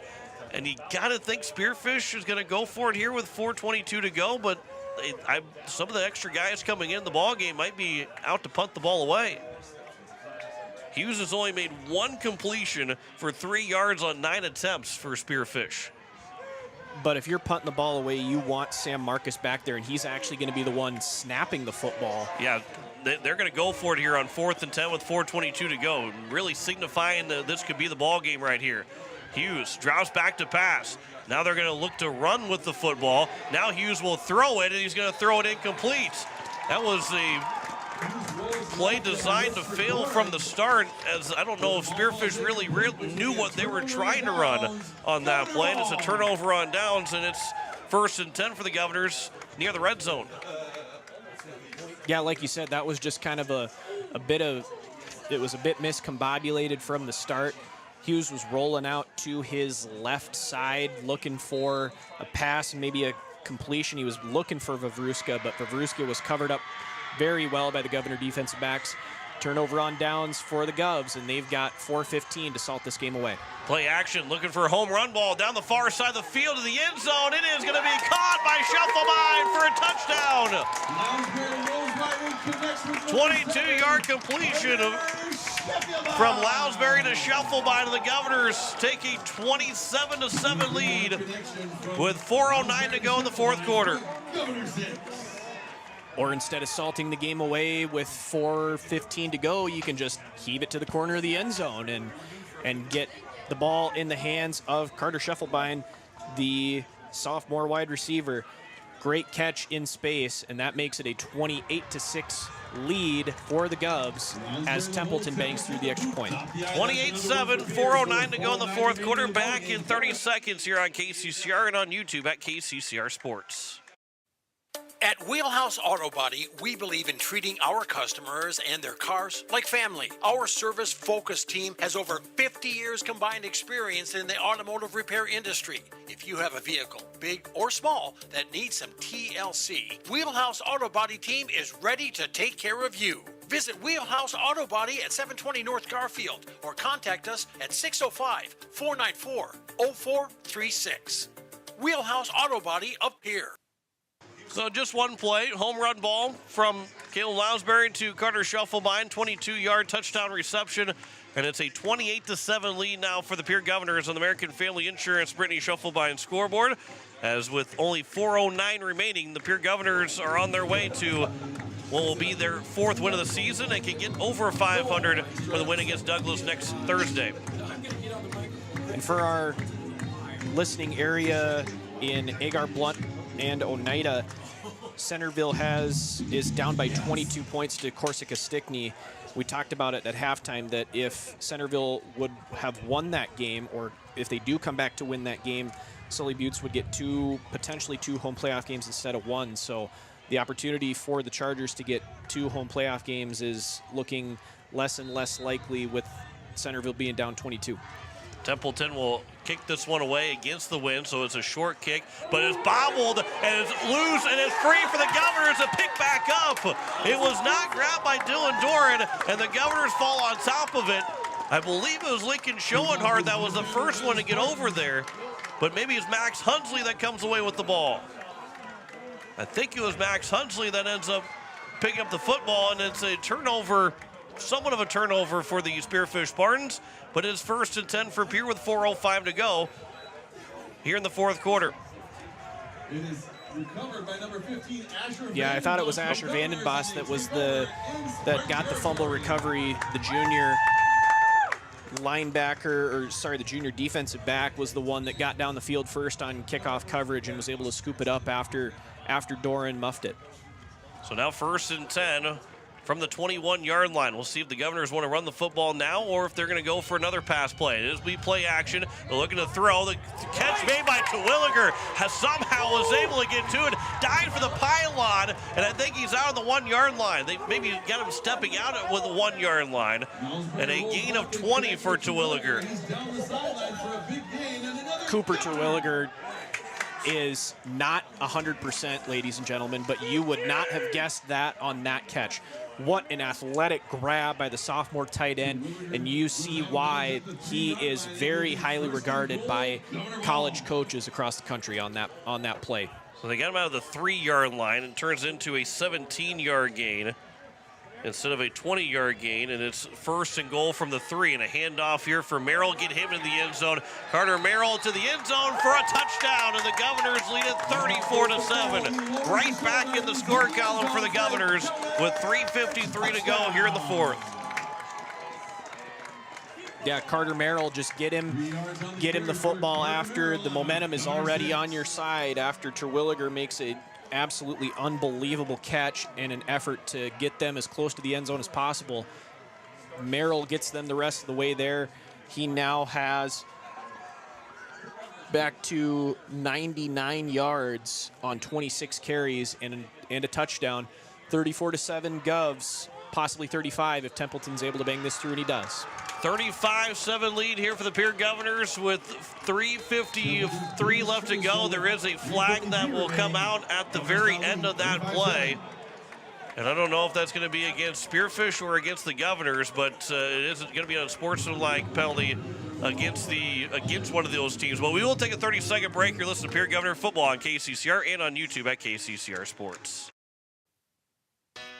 Red Rosa Italian Grill invites you to check out all the amazing things they have to offer. They are more than just delicious food. They have a full bar featuring one of the largest whiskey and bourbon selections in the area. Stop down for happy hour daily from 3 to 6.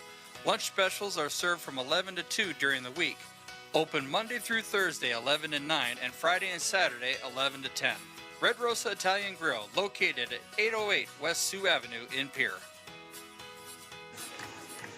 So that turns into a 2-play drive that went 22 yards, make that 21 yards, and a 3-yard touchdown run for Carter Merrill, who is near the century mark with 99 yards and a touchdown on his 26 carries. And the Governors now lead at 35-7 as the 15-yard penalty should be pushing the Governors all the way up to the 45-yard line of Spearfish to kick the ball away.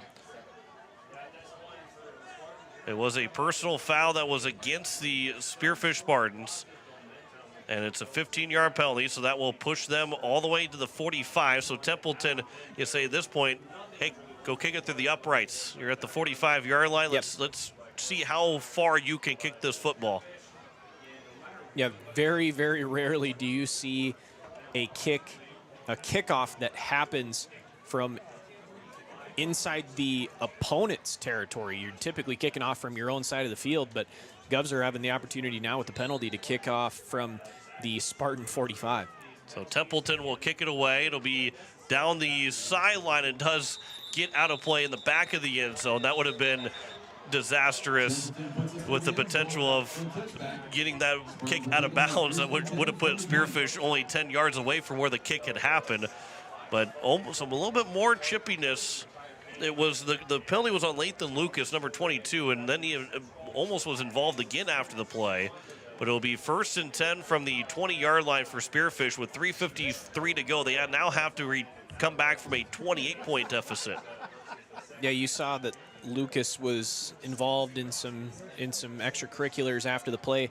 I saw Lincoln Schoenhard and Drace Einsbarth going at each other a little bit after the play as well. Rolling to the left here is Hughes. He'll throw downfield, long pass. The catch is made and in for a first down, staying in play and making the catch was Dylan Doran as he gets out of the Governor 48-yard line, a gain of 32. A second time that they've been a gain of 32 on passing plays for the Spearfish Spartans. Only the second reception completion by Hughes. 32-yard connection from Hughes to Doran. Yeah, Doran has had a couple of really nice grabs here. He's actually got 2 catches for 64 yards, both 32-yard completions. Here's a roll to the right for Hughes. He's still looking to throw. The throw to the sideline. Was he in bounds to make the catch? He is. As he runs out of bounds, that was number 8, Evan Wilson, as he gets to the 40-yard line, a gain of 8, and it's now 2nd down and 2. Second catch for Wilson. He's got 8 yards as well. 11 yards, excuse me, on those 2 catches. So 2nd down and 2 from the 40-yard line with 3:25 to go. They'll hand it off this time for Walters up the middle. He's got a first down to the 30, to the 25, to the 20, to the 15. He cuts it back at the 10, to the 5. He spun around, and he is down just shy of the end zone as it ends up being a gain of about 38 for Walters on the ground to make it 1st and goal for Spearfish. We'll bring up 1st and goal from the 4. Yeah, Walters has had a couple of really good runs. I would be surprised if they don't let him touch the ball here again with 3:04 to go and rolling here with this clock to get him in the end zone for a Spearfish touchdown. Here's Walters again, a handoff for him. He gets to the goal line. He's trying to get an extra push, but I think he's going to be stopped just short, a gain of 2 to the 1-yard line. It's 2nd and goal from the 1, and that is taking more time off the clock. Spearfish was a little slow to get to the line after the first down. Now the clock continues to roll. It's a 28-point game, so it's going to be really tough to come back from with only 2:30 to go. But you're not giving yourself any chance to make that happen if you don't move a little bit quicker up to the ball. Full house set. 3 guys in the backfield here with Hughes. There's a handoff again for Walters at the goal line. Did he get in this time?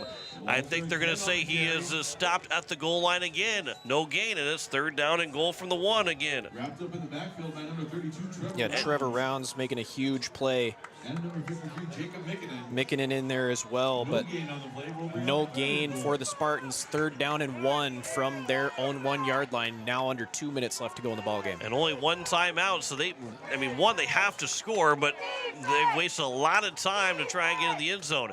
They've got too many guys out on the field. They got to get him off the field. That's going to, it will be a penalty. That's going to be a penalty against Spearfish with 12 guys in the formation. Illegal substitution on the offense. 5-yard penalty. Replay 3rd down. So they lose those 5 yards, and it's now 3rd and goal from the 6 with 1:44 to go in the 4th quarter. And that's kind of been the story of the game, John. Spearfish has had a significant number of penalties that have really set them back and taken advantageous situations for them and made them advantageous or unadvantageous because they've continuously pushed themselves backward or pushed the Governors forward. There's 3rd down and goal from the 6. A throw to the front of the end zone. It's going to be caught for a touchdown by number 4, Dylan Doran. And it's a 35-13 ball game with only 1:28 to go here in the 4th quarter. Yeah, they got Doran out on an island against Tyson Paulston, and they just threw up the fade ball to Doran. And Doran standing at 6'1", 200 pounds against Paulston standing at 5'11", 160. You like Doran's chances more frequently than not every time. And he comes down with the ball, scores to make it 35-13 Governors. Spearfish is going to go for 2. The throw here on the near side, that'll be incomplete, but Schoenhard will get there just early on the throw to be pass interference, which will extend the 2-point conversion. Pass interference. Number 22 in the defense. Going on the snap, that ball falls incomplete. So they will redo the 2-point conversion on the penalty against the Governors, and it's still a 2-point conversion, just a half the distance to the goal this time. So Hughes with 2 guys on the far side of the field. Shotgun formation, move a man in motion. They'll give it to Walters, who will try and run it in, and he is going to be stopped. Well, he's going to get in for the 2-point conversion, make it 35-13 with 1:28 to go as the Spearfish Spartans are trying to inch their way back. We'll step aside for 30 seconds. You're listening to Pierre Governor Football on KCCR and on YouTube at KCCR Sports. A fullback crunches off tackle for an 8-yarder. A volleyballer crunches an ace into the corner. A crunch of a ball on a bat. Or a single leg takedown to the mat. Here's to the ones who come through when the pressure's on. Crunch time, so to speak. For you, we do more than run the numbers. We crunch them. First Fidelity. Born to bank. Member FDIC. So it's a 6-play drive that went 80 yards, and the Spearfish Spartans make it 35-15. A 20-point game with 1:28 to go here in the fourth quarter. And you got to believe this is going to be a onside kick, because if they do not get the onside kick, the ball game is just about over with only 1 timeout for Spearfish.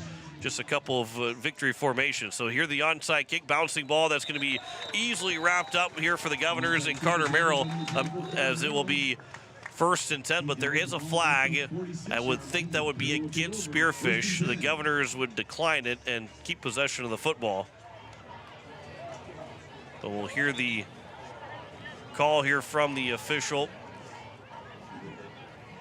The Governors are on the side saying they want to decline the penalty with 1:27 to go. Offside on the receiving team. Oh, okay. 5-yard penalty, free kick. So it's on the Governors, so they can't decline the penalty, because Spearfish will say we want to do that again, and we're 5 yards closer this time. And they'll kick it off from the 45-yard line. That's a rare mistake. Yeah, that's the, to your point, I think that was something that you rarely see, that the receiving team lines up offside. So now Spearfish is going to get a chance to re-kick.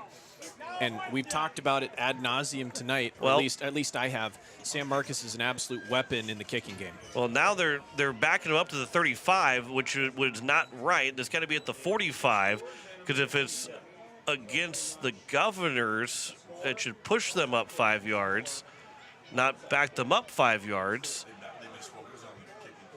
Is on the kicking team, but can't they decline the penalty? I guess that maybe the play never happened. That's where it is. Okay, so I was going to say, if the play had actually happened, the Governors are going to decline it, but it was against the Spartans, so they will re-kick and have the onside kick again for Spearfish.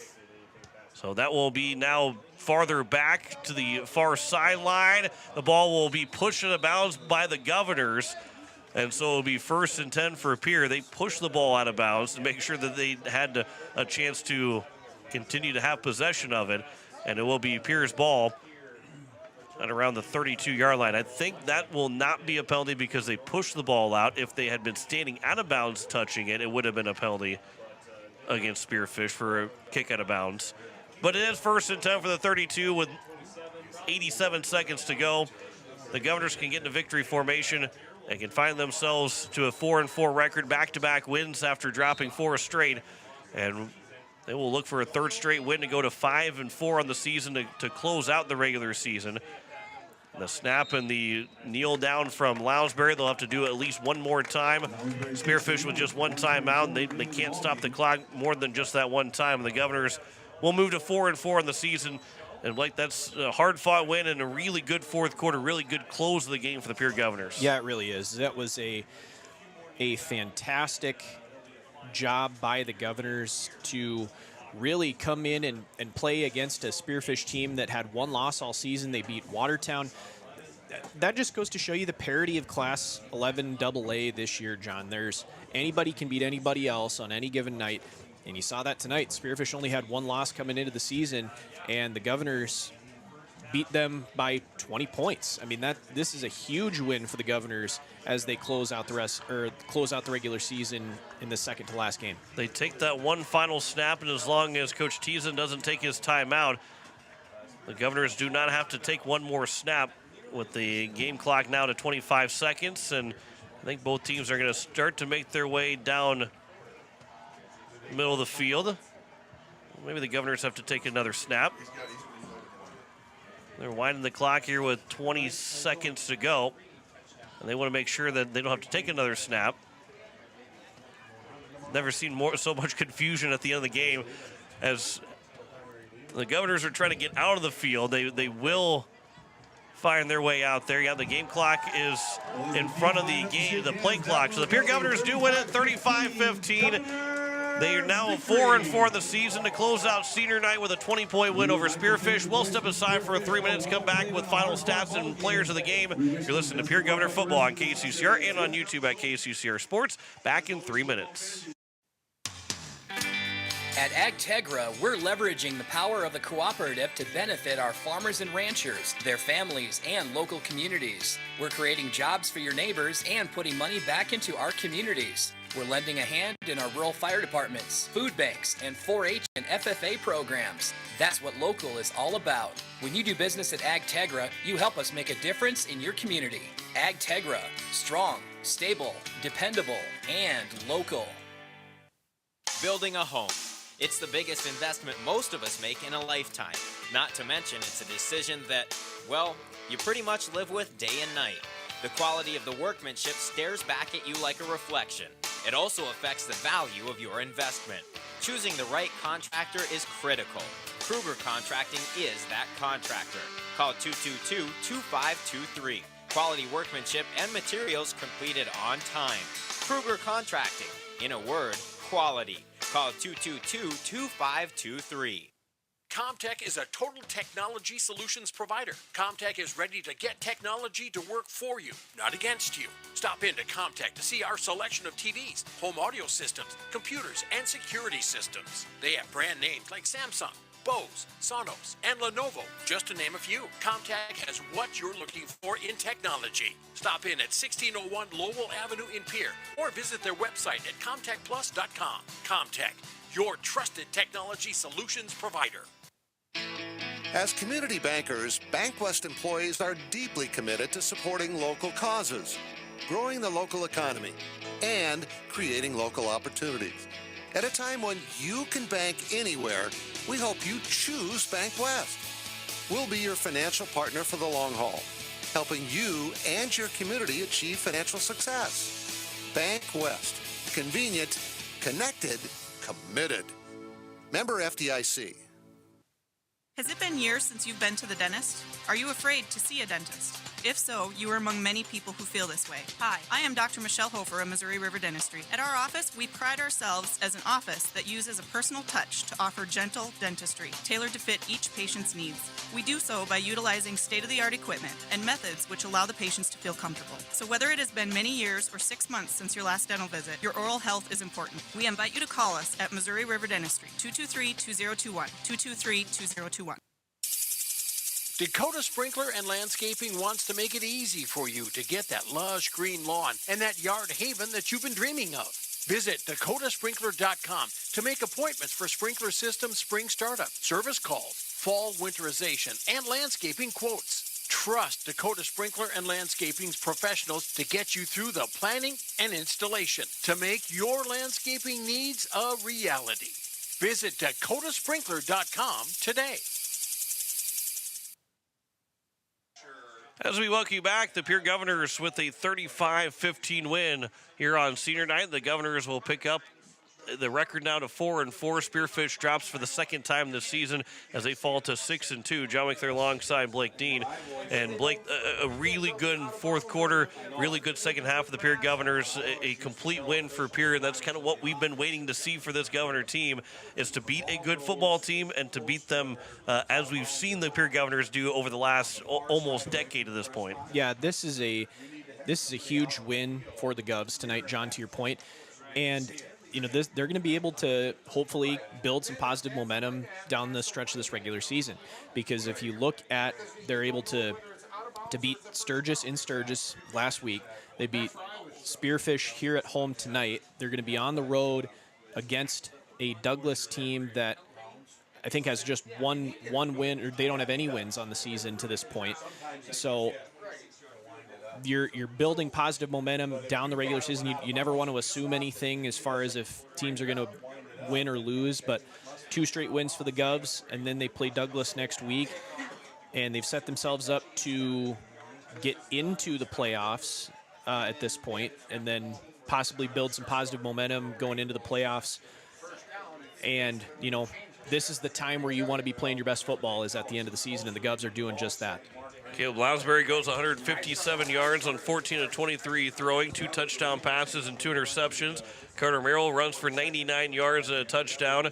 Elijah Bucci ran for 61 yards and 2 touchdowns as the Governors scored 35 points. George Staley caught one of those touchdown passes. Carter Schuffelbein had the other touchdown pass. As we first talk with George Staley, who had those 4 catches for 35 yards. So first off, let's talk a little bit about your tackle that you made after an interception, not giving up on that play, because that's a long return and that was a long run down the field to make that happen. And then you get a defensive stop on that as well. How, from your perspective of being able to do that and then see the defense and you part of the defense, being able to make that happen, how much of a momentum builder is that? That was huge for us. I mean, I had to get into my inner Carson Stocher, run him down, hawk him down like I was on the track. And the stand after that was just amazing. We went down, I'm pretty sure we scored that next drive down. And it really carried into halftime, and then halftime carried into the second half, and we just continued to dominate. Yeah, to your point, George, I mean, that first touchdown that you caught to put you guys up on the board 7-0, a lead you guys did not relinquish for the entire game. How much momentum does that give you guys, both offensively and defensively, once you guys are the first ones to put points on the board? That was really good for us, because we've been kind of stalling out in the first quarter. We haven't been scoring as many points as we wanted in the first half, and getting on the board first, getting that energy up, getting the crowd into it, it really got us going. Senior night tonight for you guys, and obviously, there's still that outside shot of maybe being able to play here one more time. But if this is the last time you guys play, and you know that this was a guarantee of playing tonight, and it's not guaranteed to be at home in the playoffs at all, how important is it for you guys and these seniors, and how much fun was it to come out here and win one more time at Hollister Field? It was so much fun. That was the whole pregame talk. Is we needed to make sure that we were treating Hollister Field right and get a win on it. The crowd hasn't seen a win in a long time here, so we needed to go out there and get one. Yeah, overall stat line for you tonight, George: 4 catches, 35 yards, the touchdown catch that we talked about, the big tackle that you had on defense. I had you for 3 pass breakups.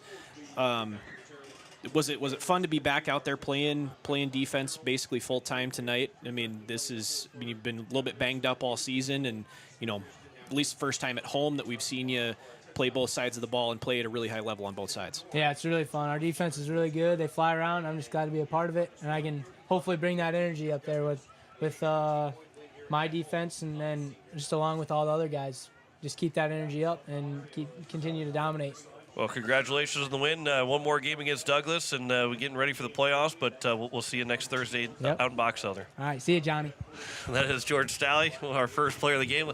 Turn the mic over to Elijah Bucci, who had 2 rushing touchdowns. We almost nicknamed you guys the 18-wheeler package back from Texas days from years ago. You're too young to know what that reference means. Yeah, he's a football. He comes from a pretty good football family. He might know. But you got a chance to get in the backfield as the quarterback, taking the snaps and being able to run the football. for you to be able to do that and have the success, how much fun was that to score twice on senior night as the quarterback? It's so much fun, but none of that comes unless I have my offense. My offense march it down the field for me, and they just put me in to punch it in. So really, it's not me, it's my offense that's pushing it down the field, and I'm just punching it in the last few yards. So none of it comes without my offense that's marching it. Yeah, EJ, and then flipping onto the other side of the ball, we had you for 8 tackles unofficially, but talking about on the defensive side of the ball, just your entire unit as a whole, that goal line stand that you guys had down on this end zone on the far side of the field down here, how big was that stop to take them from the 3, push them backward, and which eventually led to a missed field goal? How much momentum did that give you guys going forward to turn the ball back over to your offense? So it started with George hustling down the field and tackling the guy right on the 3. So that we knew we had to shut him out because George's effort to get that guy down in the first place, we knew we had to stop it. We knew we couldn't take that away from George. So we just got out there, picked up the energy, and we just kept rolling. We said our 11 guys is better than their 11 guys, and we're going to stop them. Well, the offense scores 35 points tonight as the defense, who has offense has kind of struggled to come along a little bit, scoring points, and you guys have been pretty stout on defense all year. To see 35 points up on the board, how much more free does the defense feel to play, and how much some of that taken off the defense now, saying, hey, we can really be free on defense because our offense is coming along, and we know that they can score if we don't necessarily get a stop. Yeah, so like when they're scoring, I mean, we're just playing more free. We fly around, we have fun. We know we can mess up maybe here or there, but when we're flying around, that's when we play the best. So I think it eases us, lets us calm down, and lets us just fly around, have fun. EJ, this is potentially your last home game here at Hollister Field. What has it meant to be a Governor in your eyes? That's a tough question. It's a lot. It's a family mainly. Mainly it's a family. When you start your sophomore year, they bring you in. You feel like a family. All up until your senior year, the sophomores, they're your family. It's just a big one. It's just one big family. Well, you get ready for the final game against Douglas. What do you kind of expect from the Douglas Patriots next Thursday?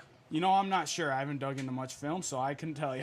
Well, but how exciting is it to be at this point now, because you got one game left and then the playoffs? How exciting is it to get ready for the playoffs here the next couple weeks? Oh, it's super exciting, especially coming off this. This is a big win for us, so we just got to keep this momentum, but we got to keep getting better. I mean, we're not satisfied. We're still hungry, so we're just going to keep eating, keep going after it, and keep working hard. Well, congrats on the win, and good luck next Thursday against Douglas. Thank you. As Elijah Bucci, one of our players of the game, will now turn it over. We had the 2 seniors we talked to. Now we'll be talking to 2 juniors. Lincoln Schoenhardt had the interception, almost had a couple interceptions this game. He had the fumble last week as well, the fumble recovery.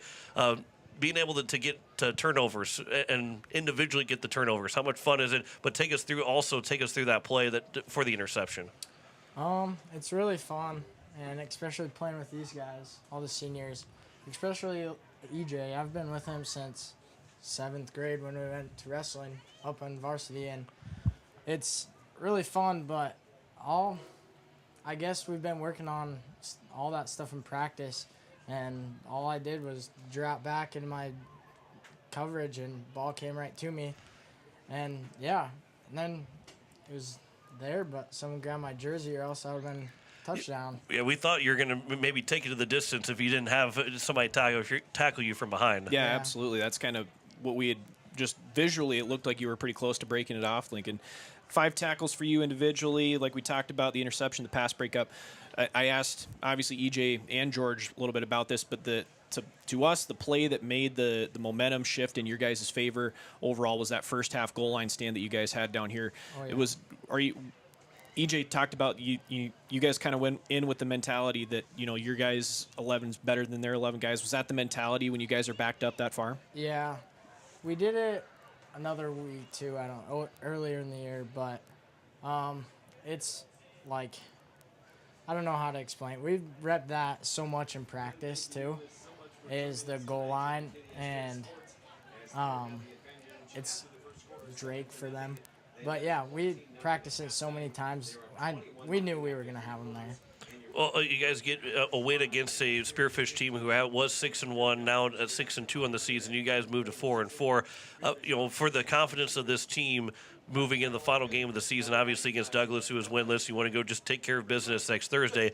But to get a win against that 6-2 now Spearfish team, how much confidence do you feel that gives the Governors going the last week of the season? A lot, and hopefully we can put up a lot of points and not let up a score.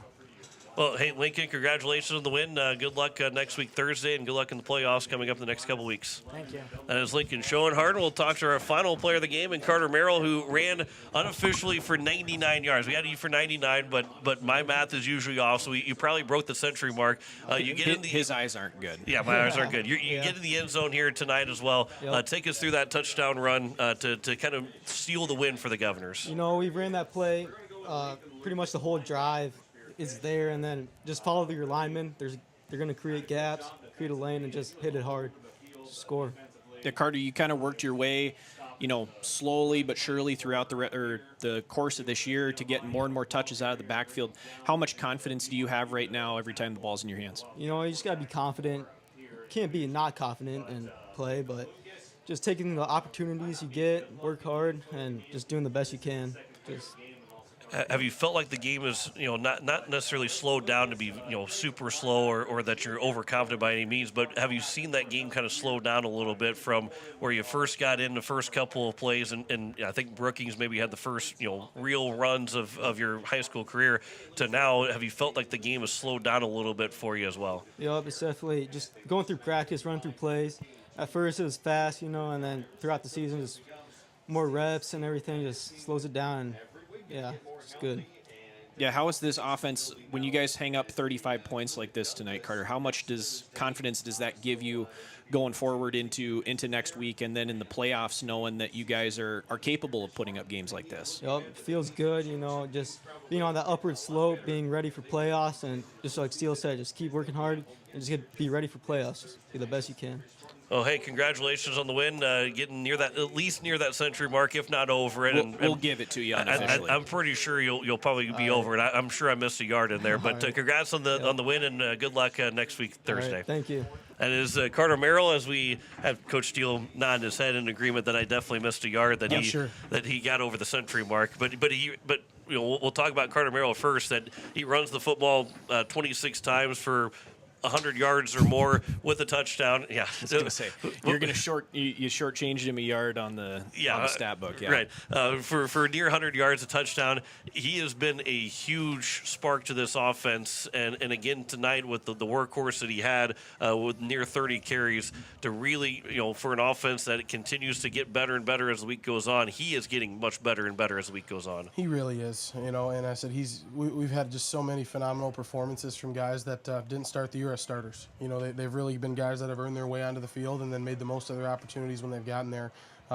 Just what a workhorse, to be able to just, getting the ball 26 times, probably 4 games in a row now, 3 games in a row now. I mean, that's a tough thing to do. So, very proud of the grit and everything that he's gotten. And, again, that's still he's averaging 4 carry or close to, depending on how many yards he missed. Right. And then, obviously if he's 4 a carry, it's pretty hard to get us off the field. Real quick before Blake gets his first question in, your overall thoughts on this win here for the Governors, 35-15. Yeah, I think the number one most important thing is it pushed our trend line up again. That's our goal, is to continue to progress, and we feel like we're getting the pieces close. I don't know that we're fully there yet, but I think we're really seeing a lot of the pieces come together. One other kid that I think really deserves to be highlighted is Bryson Wallman. I mean, we put him in at center last week, because he's earned it. I mean, he's a kid. He's a little guy. he's all of I don't know what I've got him listed at. You've got it there, probably like 5'6" and 200 pounds. But he is just a kid that loves being a lineman, loves football, and he's been a really big spark plug for that offensive line. And I think you've really seen our offensive line dominate tonight in a way that we hadn't dominated yet this season. Yeah, and to your point, Coach, this was a game where you guys continue to move the trend line upward, but for the majority of this game, scoreboard might not indicate it now, but this was a close game throughout, especially early. But I want to go back to a couple of key plays that really kind of moved the momentum and the needle in your guys' favor throughout the course of the game. First one being George Stalley tackled down here at the 3-yard line to keep Spearfish out of the end zone on that potential pick six that would have tied the game at that point. And then your defense's ability to make a stand and stand on their head yet again this season to keep Spearfish out of the end zone and then eventually cause a missed field goal to get the ball back in your guys' hands. Yeah, I mean, that's what it epitomizes playing to the whistle. You just don't know what's going to happen on the next play. It's so crucial to never quit on a play because you don't know what the next one's going to bring. And, again, our defense has been a SWAT team all season long. They've been put in some bad situations, and they found ways to rise to the top. So, incredible effort play by him to chase that down because that was kind of a return, cut back, get to the sideline. It was a tough play to track the whole way, but really, really great effort play by him, and then amazing job by the SWAT team getting out there and finding a way to nullify it. As I lost my train of thought trying to think of that. Trying to think of how many yards you missed there. Yeah, right. I definitely missed yards. Blake, you mentioned two different plays. Well, I guess the one play I'm thinking of, too, is after the turnover on downs. You had, I don't know how much time was left anymore, but you could have ran the football a couple of times and chewed off a lot of clock, but you end up passing the ball for a touchdown that first play.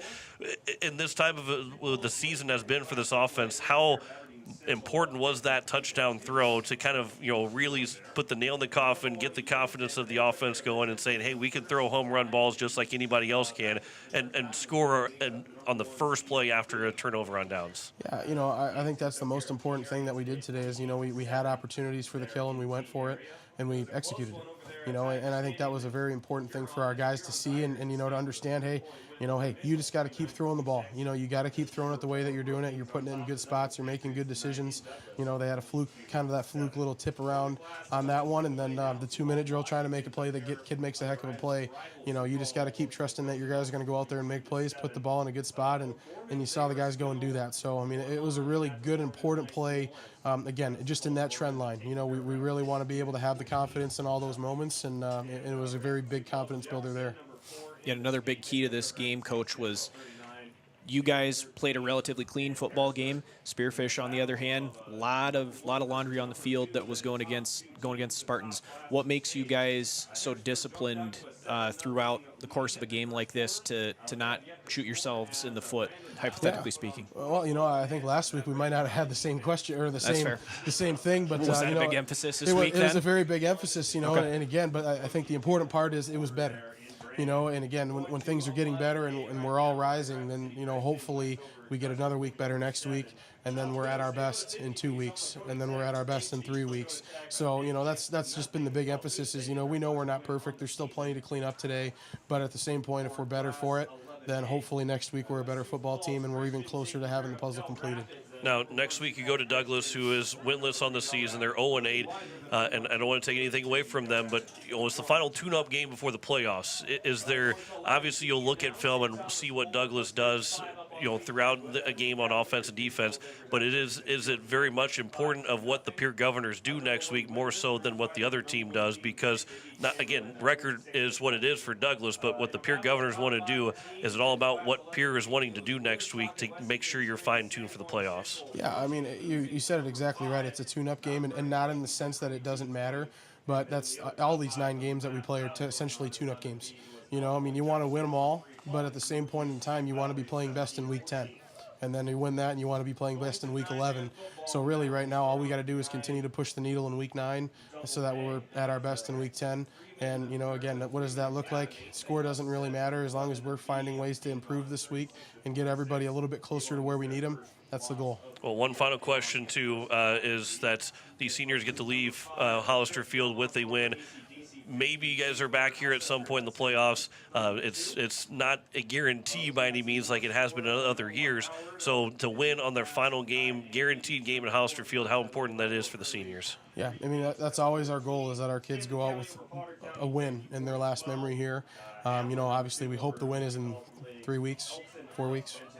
3 weeks, 3 whatever, weeks. yeah. But, if it's not, then we want, this could be the potential last one, so we had to win it. So, in the sense of we still want to get better, this was a must-win because it's a must-win for them. Well, Coach, hey, congratulations on the win. Get back to 4-4, one more game next Thursday against Douglas.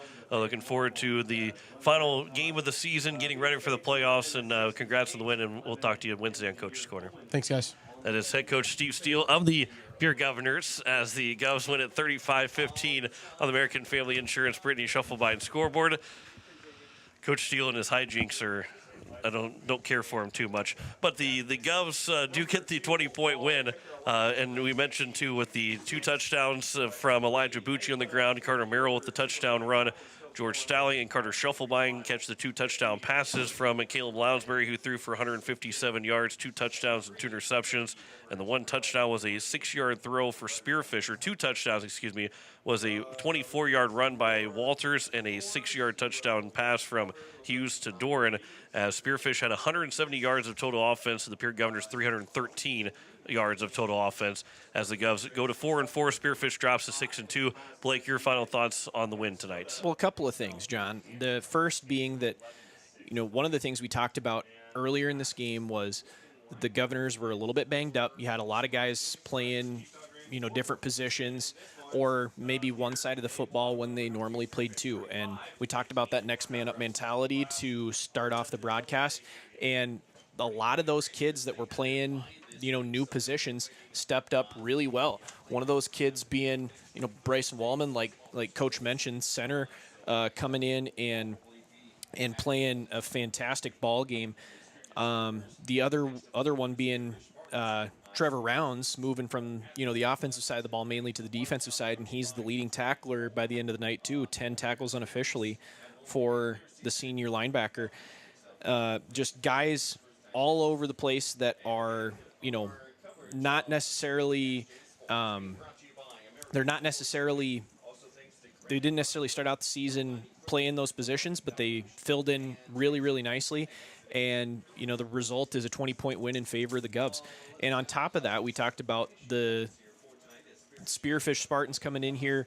A lot of those kids remembering what happened to their team 5 years ago when they came in here in the playoffs and Pierre beat them by over 100 points. And they came in here maybe with a little bit too much gas because there was multiple penalties against Spearfish tonight. Maybe a little bit more adrenaline flowing through them than they normally would have had otherwise, because maybe they came into this game thinking that they really had a chance to make a statement against Pierre and kind of put those demons to rest, hypothetically speaking. And that really came back to bite them a little bit, because that allowed the Governors to continue to push the ball down the field on offense or back up Spearfish on defense conversely. And the end result was a 20-point victory in favor of the Pierre Governors. So new guys stepping into positions across the board and making fantastic effort plays, on top of the fact that Spearfish was had a lot of penalties across the board that really hurt them, and the Governors didn't have nearly as many, and that's what kept them out of harm's way on the opposite side of the field. So 20-point win in favor of the Govs. Fantastic way to continue to build positive momentum come the end of the season. And like Coach Steele said, you want to be playing your best football come the end of the season, week 10, week 11, as you build toward the playoffs and potentially, hopefully, fingers crossed, knock on wood, another trip to the Dakota Dome, maybe in 3-4 weeks.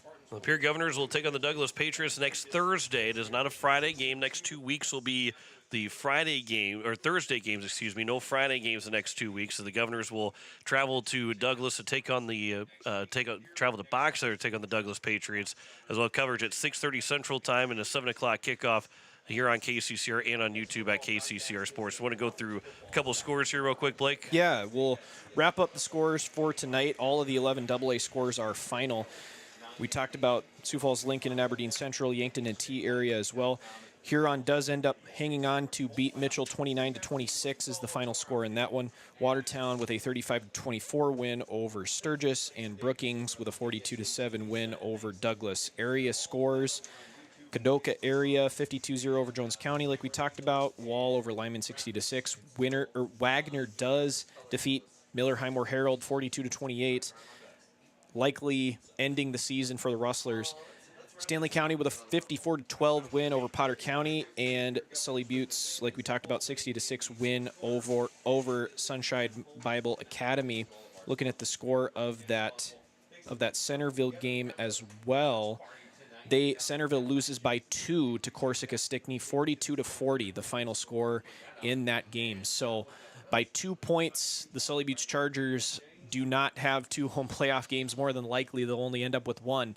By the slimmest of margins, the Chargers aren't able to potentially host 2 playoff games, but they will have at least 1 home playoff game and potentially look to build positive momentum as they look to make their own charge to the Dakota Dome as well. Pierre Governors will get the win here tonight, as that'll wrap things up for us. We'll have coverage again next Thursday between Pierre and Douglas with coverage at 6:30. We got Pierre Governor Volleyball coming up next Tuesday as they host the Huron Tigers. Coverage at 6:30 and first serve at 7 o'clock. I want to say thanks to Jen Brazilius back at the station.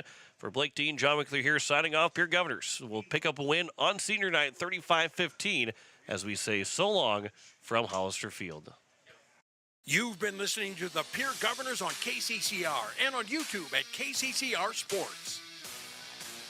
The Pierre Governors on KCCR are sponsored by Agtegra, First Fidelity Bank, Red Rosa, Wheelhouse Auto Body, SD Savin, Wegner Auto, and State Farm Becky Potsaba Agency. And by Pizza Ranch, Rising Hope Counseling, Sanford Clinic, River Bottom Sanitation, Black Hills Federal Credit Union, Anderson Rumsa Dental, Home Care Services, and Country Carpet and Flooring.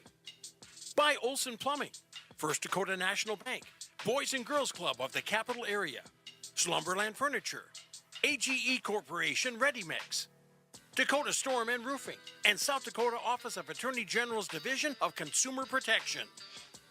Pierre Governors on KCCR is also sponsored in part by Beck Motors, First United Methodist Church, Zander Auto Parts, Ferding Electric, May Adam, Oahe Federal Credit Union, Gales Gas, and Shane's Pharmacy. And by Capital City Ford, Lincoln, and Toyota, Clubhouse Hotel and Suites, Graham Tire, Faith Lutheran Church, Access Health Fort Pierre, and CHS River Plains. And by Edward Jones Financial, Todd's Electric, Lamb Motors, American Family Insurance, Brittany Scheffelbein Agency, LLC, Dakota Sprinkler and Landscaping, Missouri River Dentistry, Comtech, and Bank West. Join us all season long for more Governor Sports on KCCR and on YouTube at KCCR Sports. This has been a special presentation of Riverfront Broadcasting Sports, Central South Dakota's sports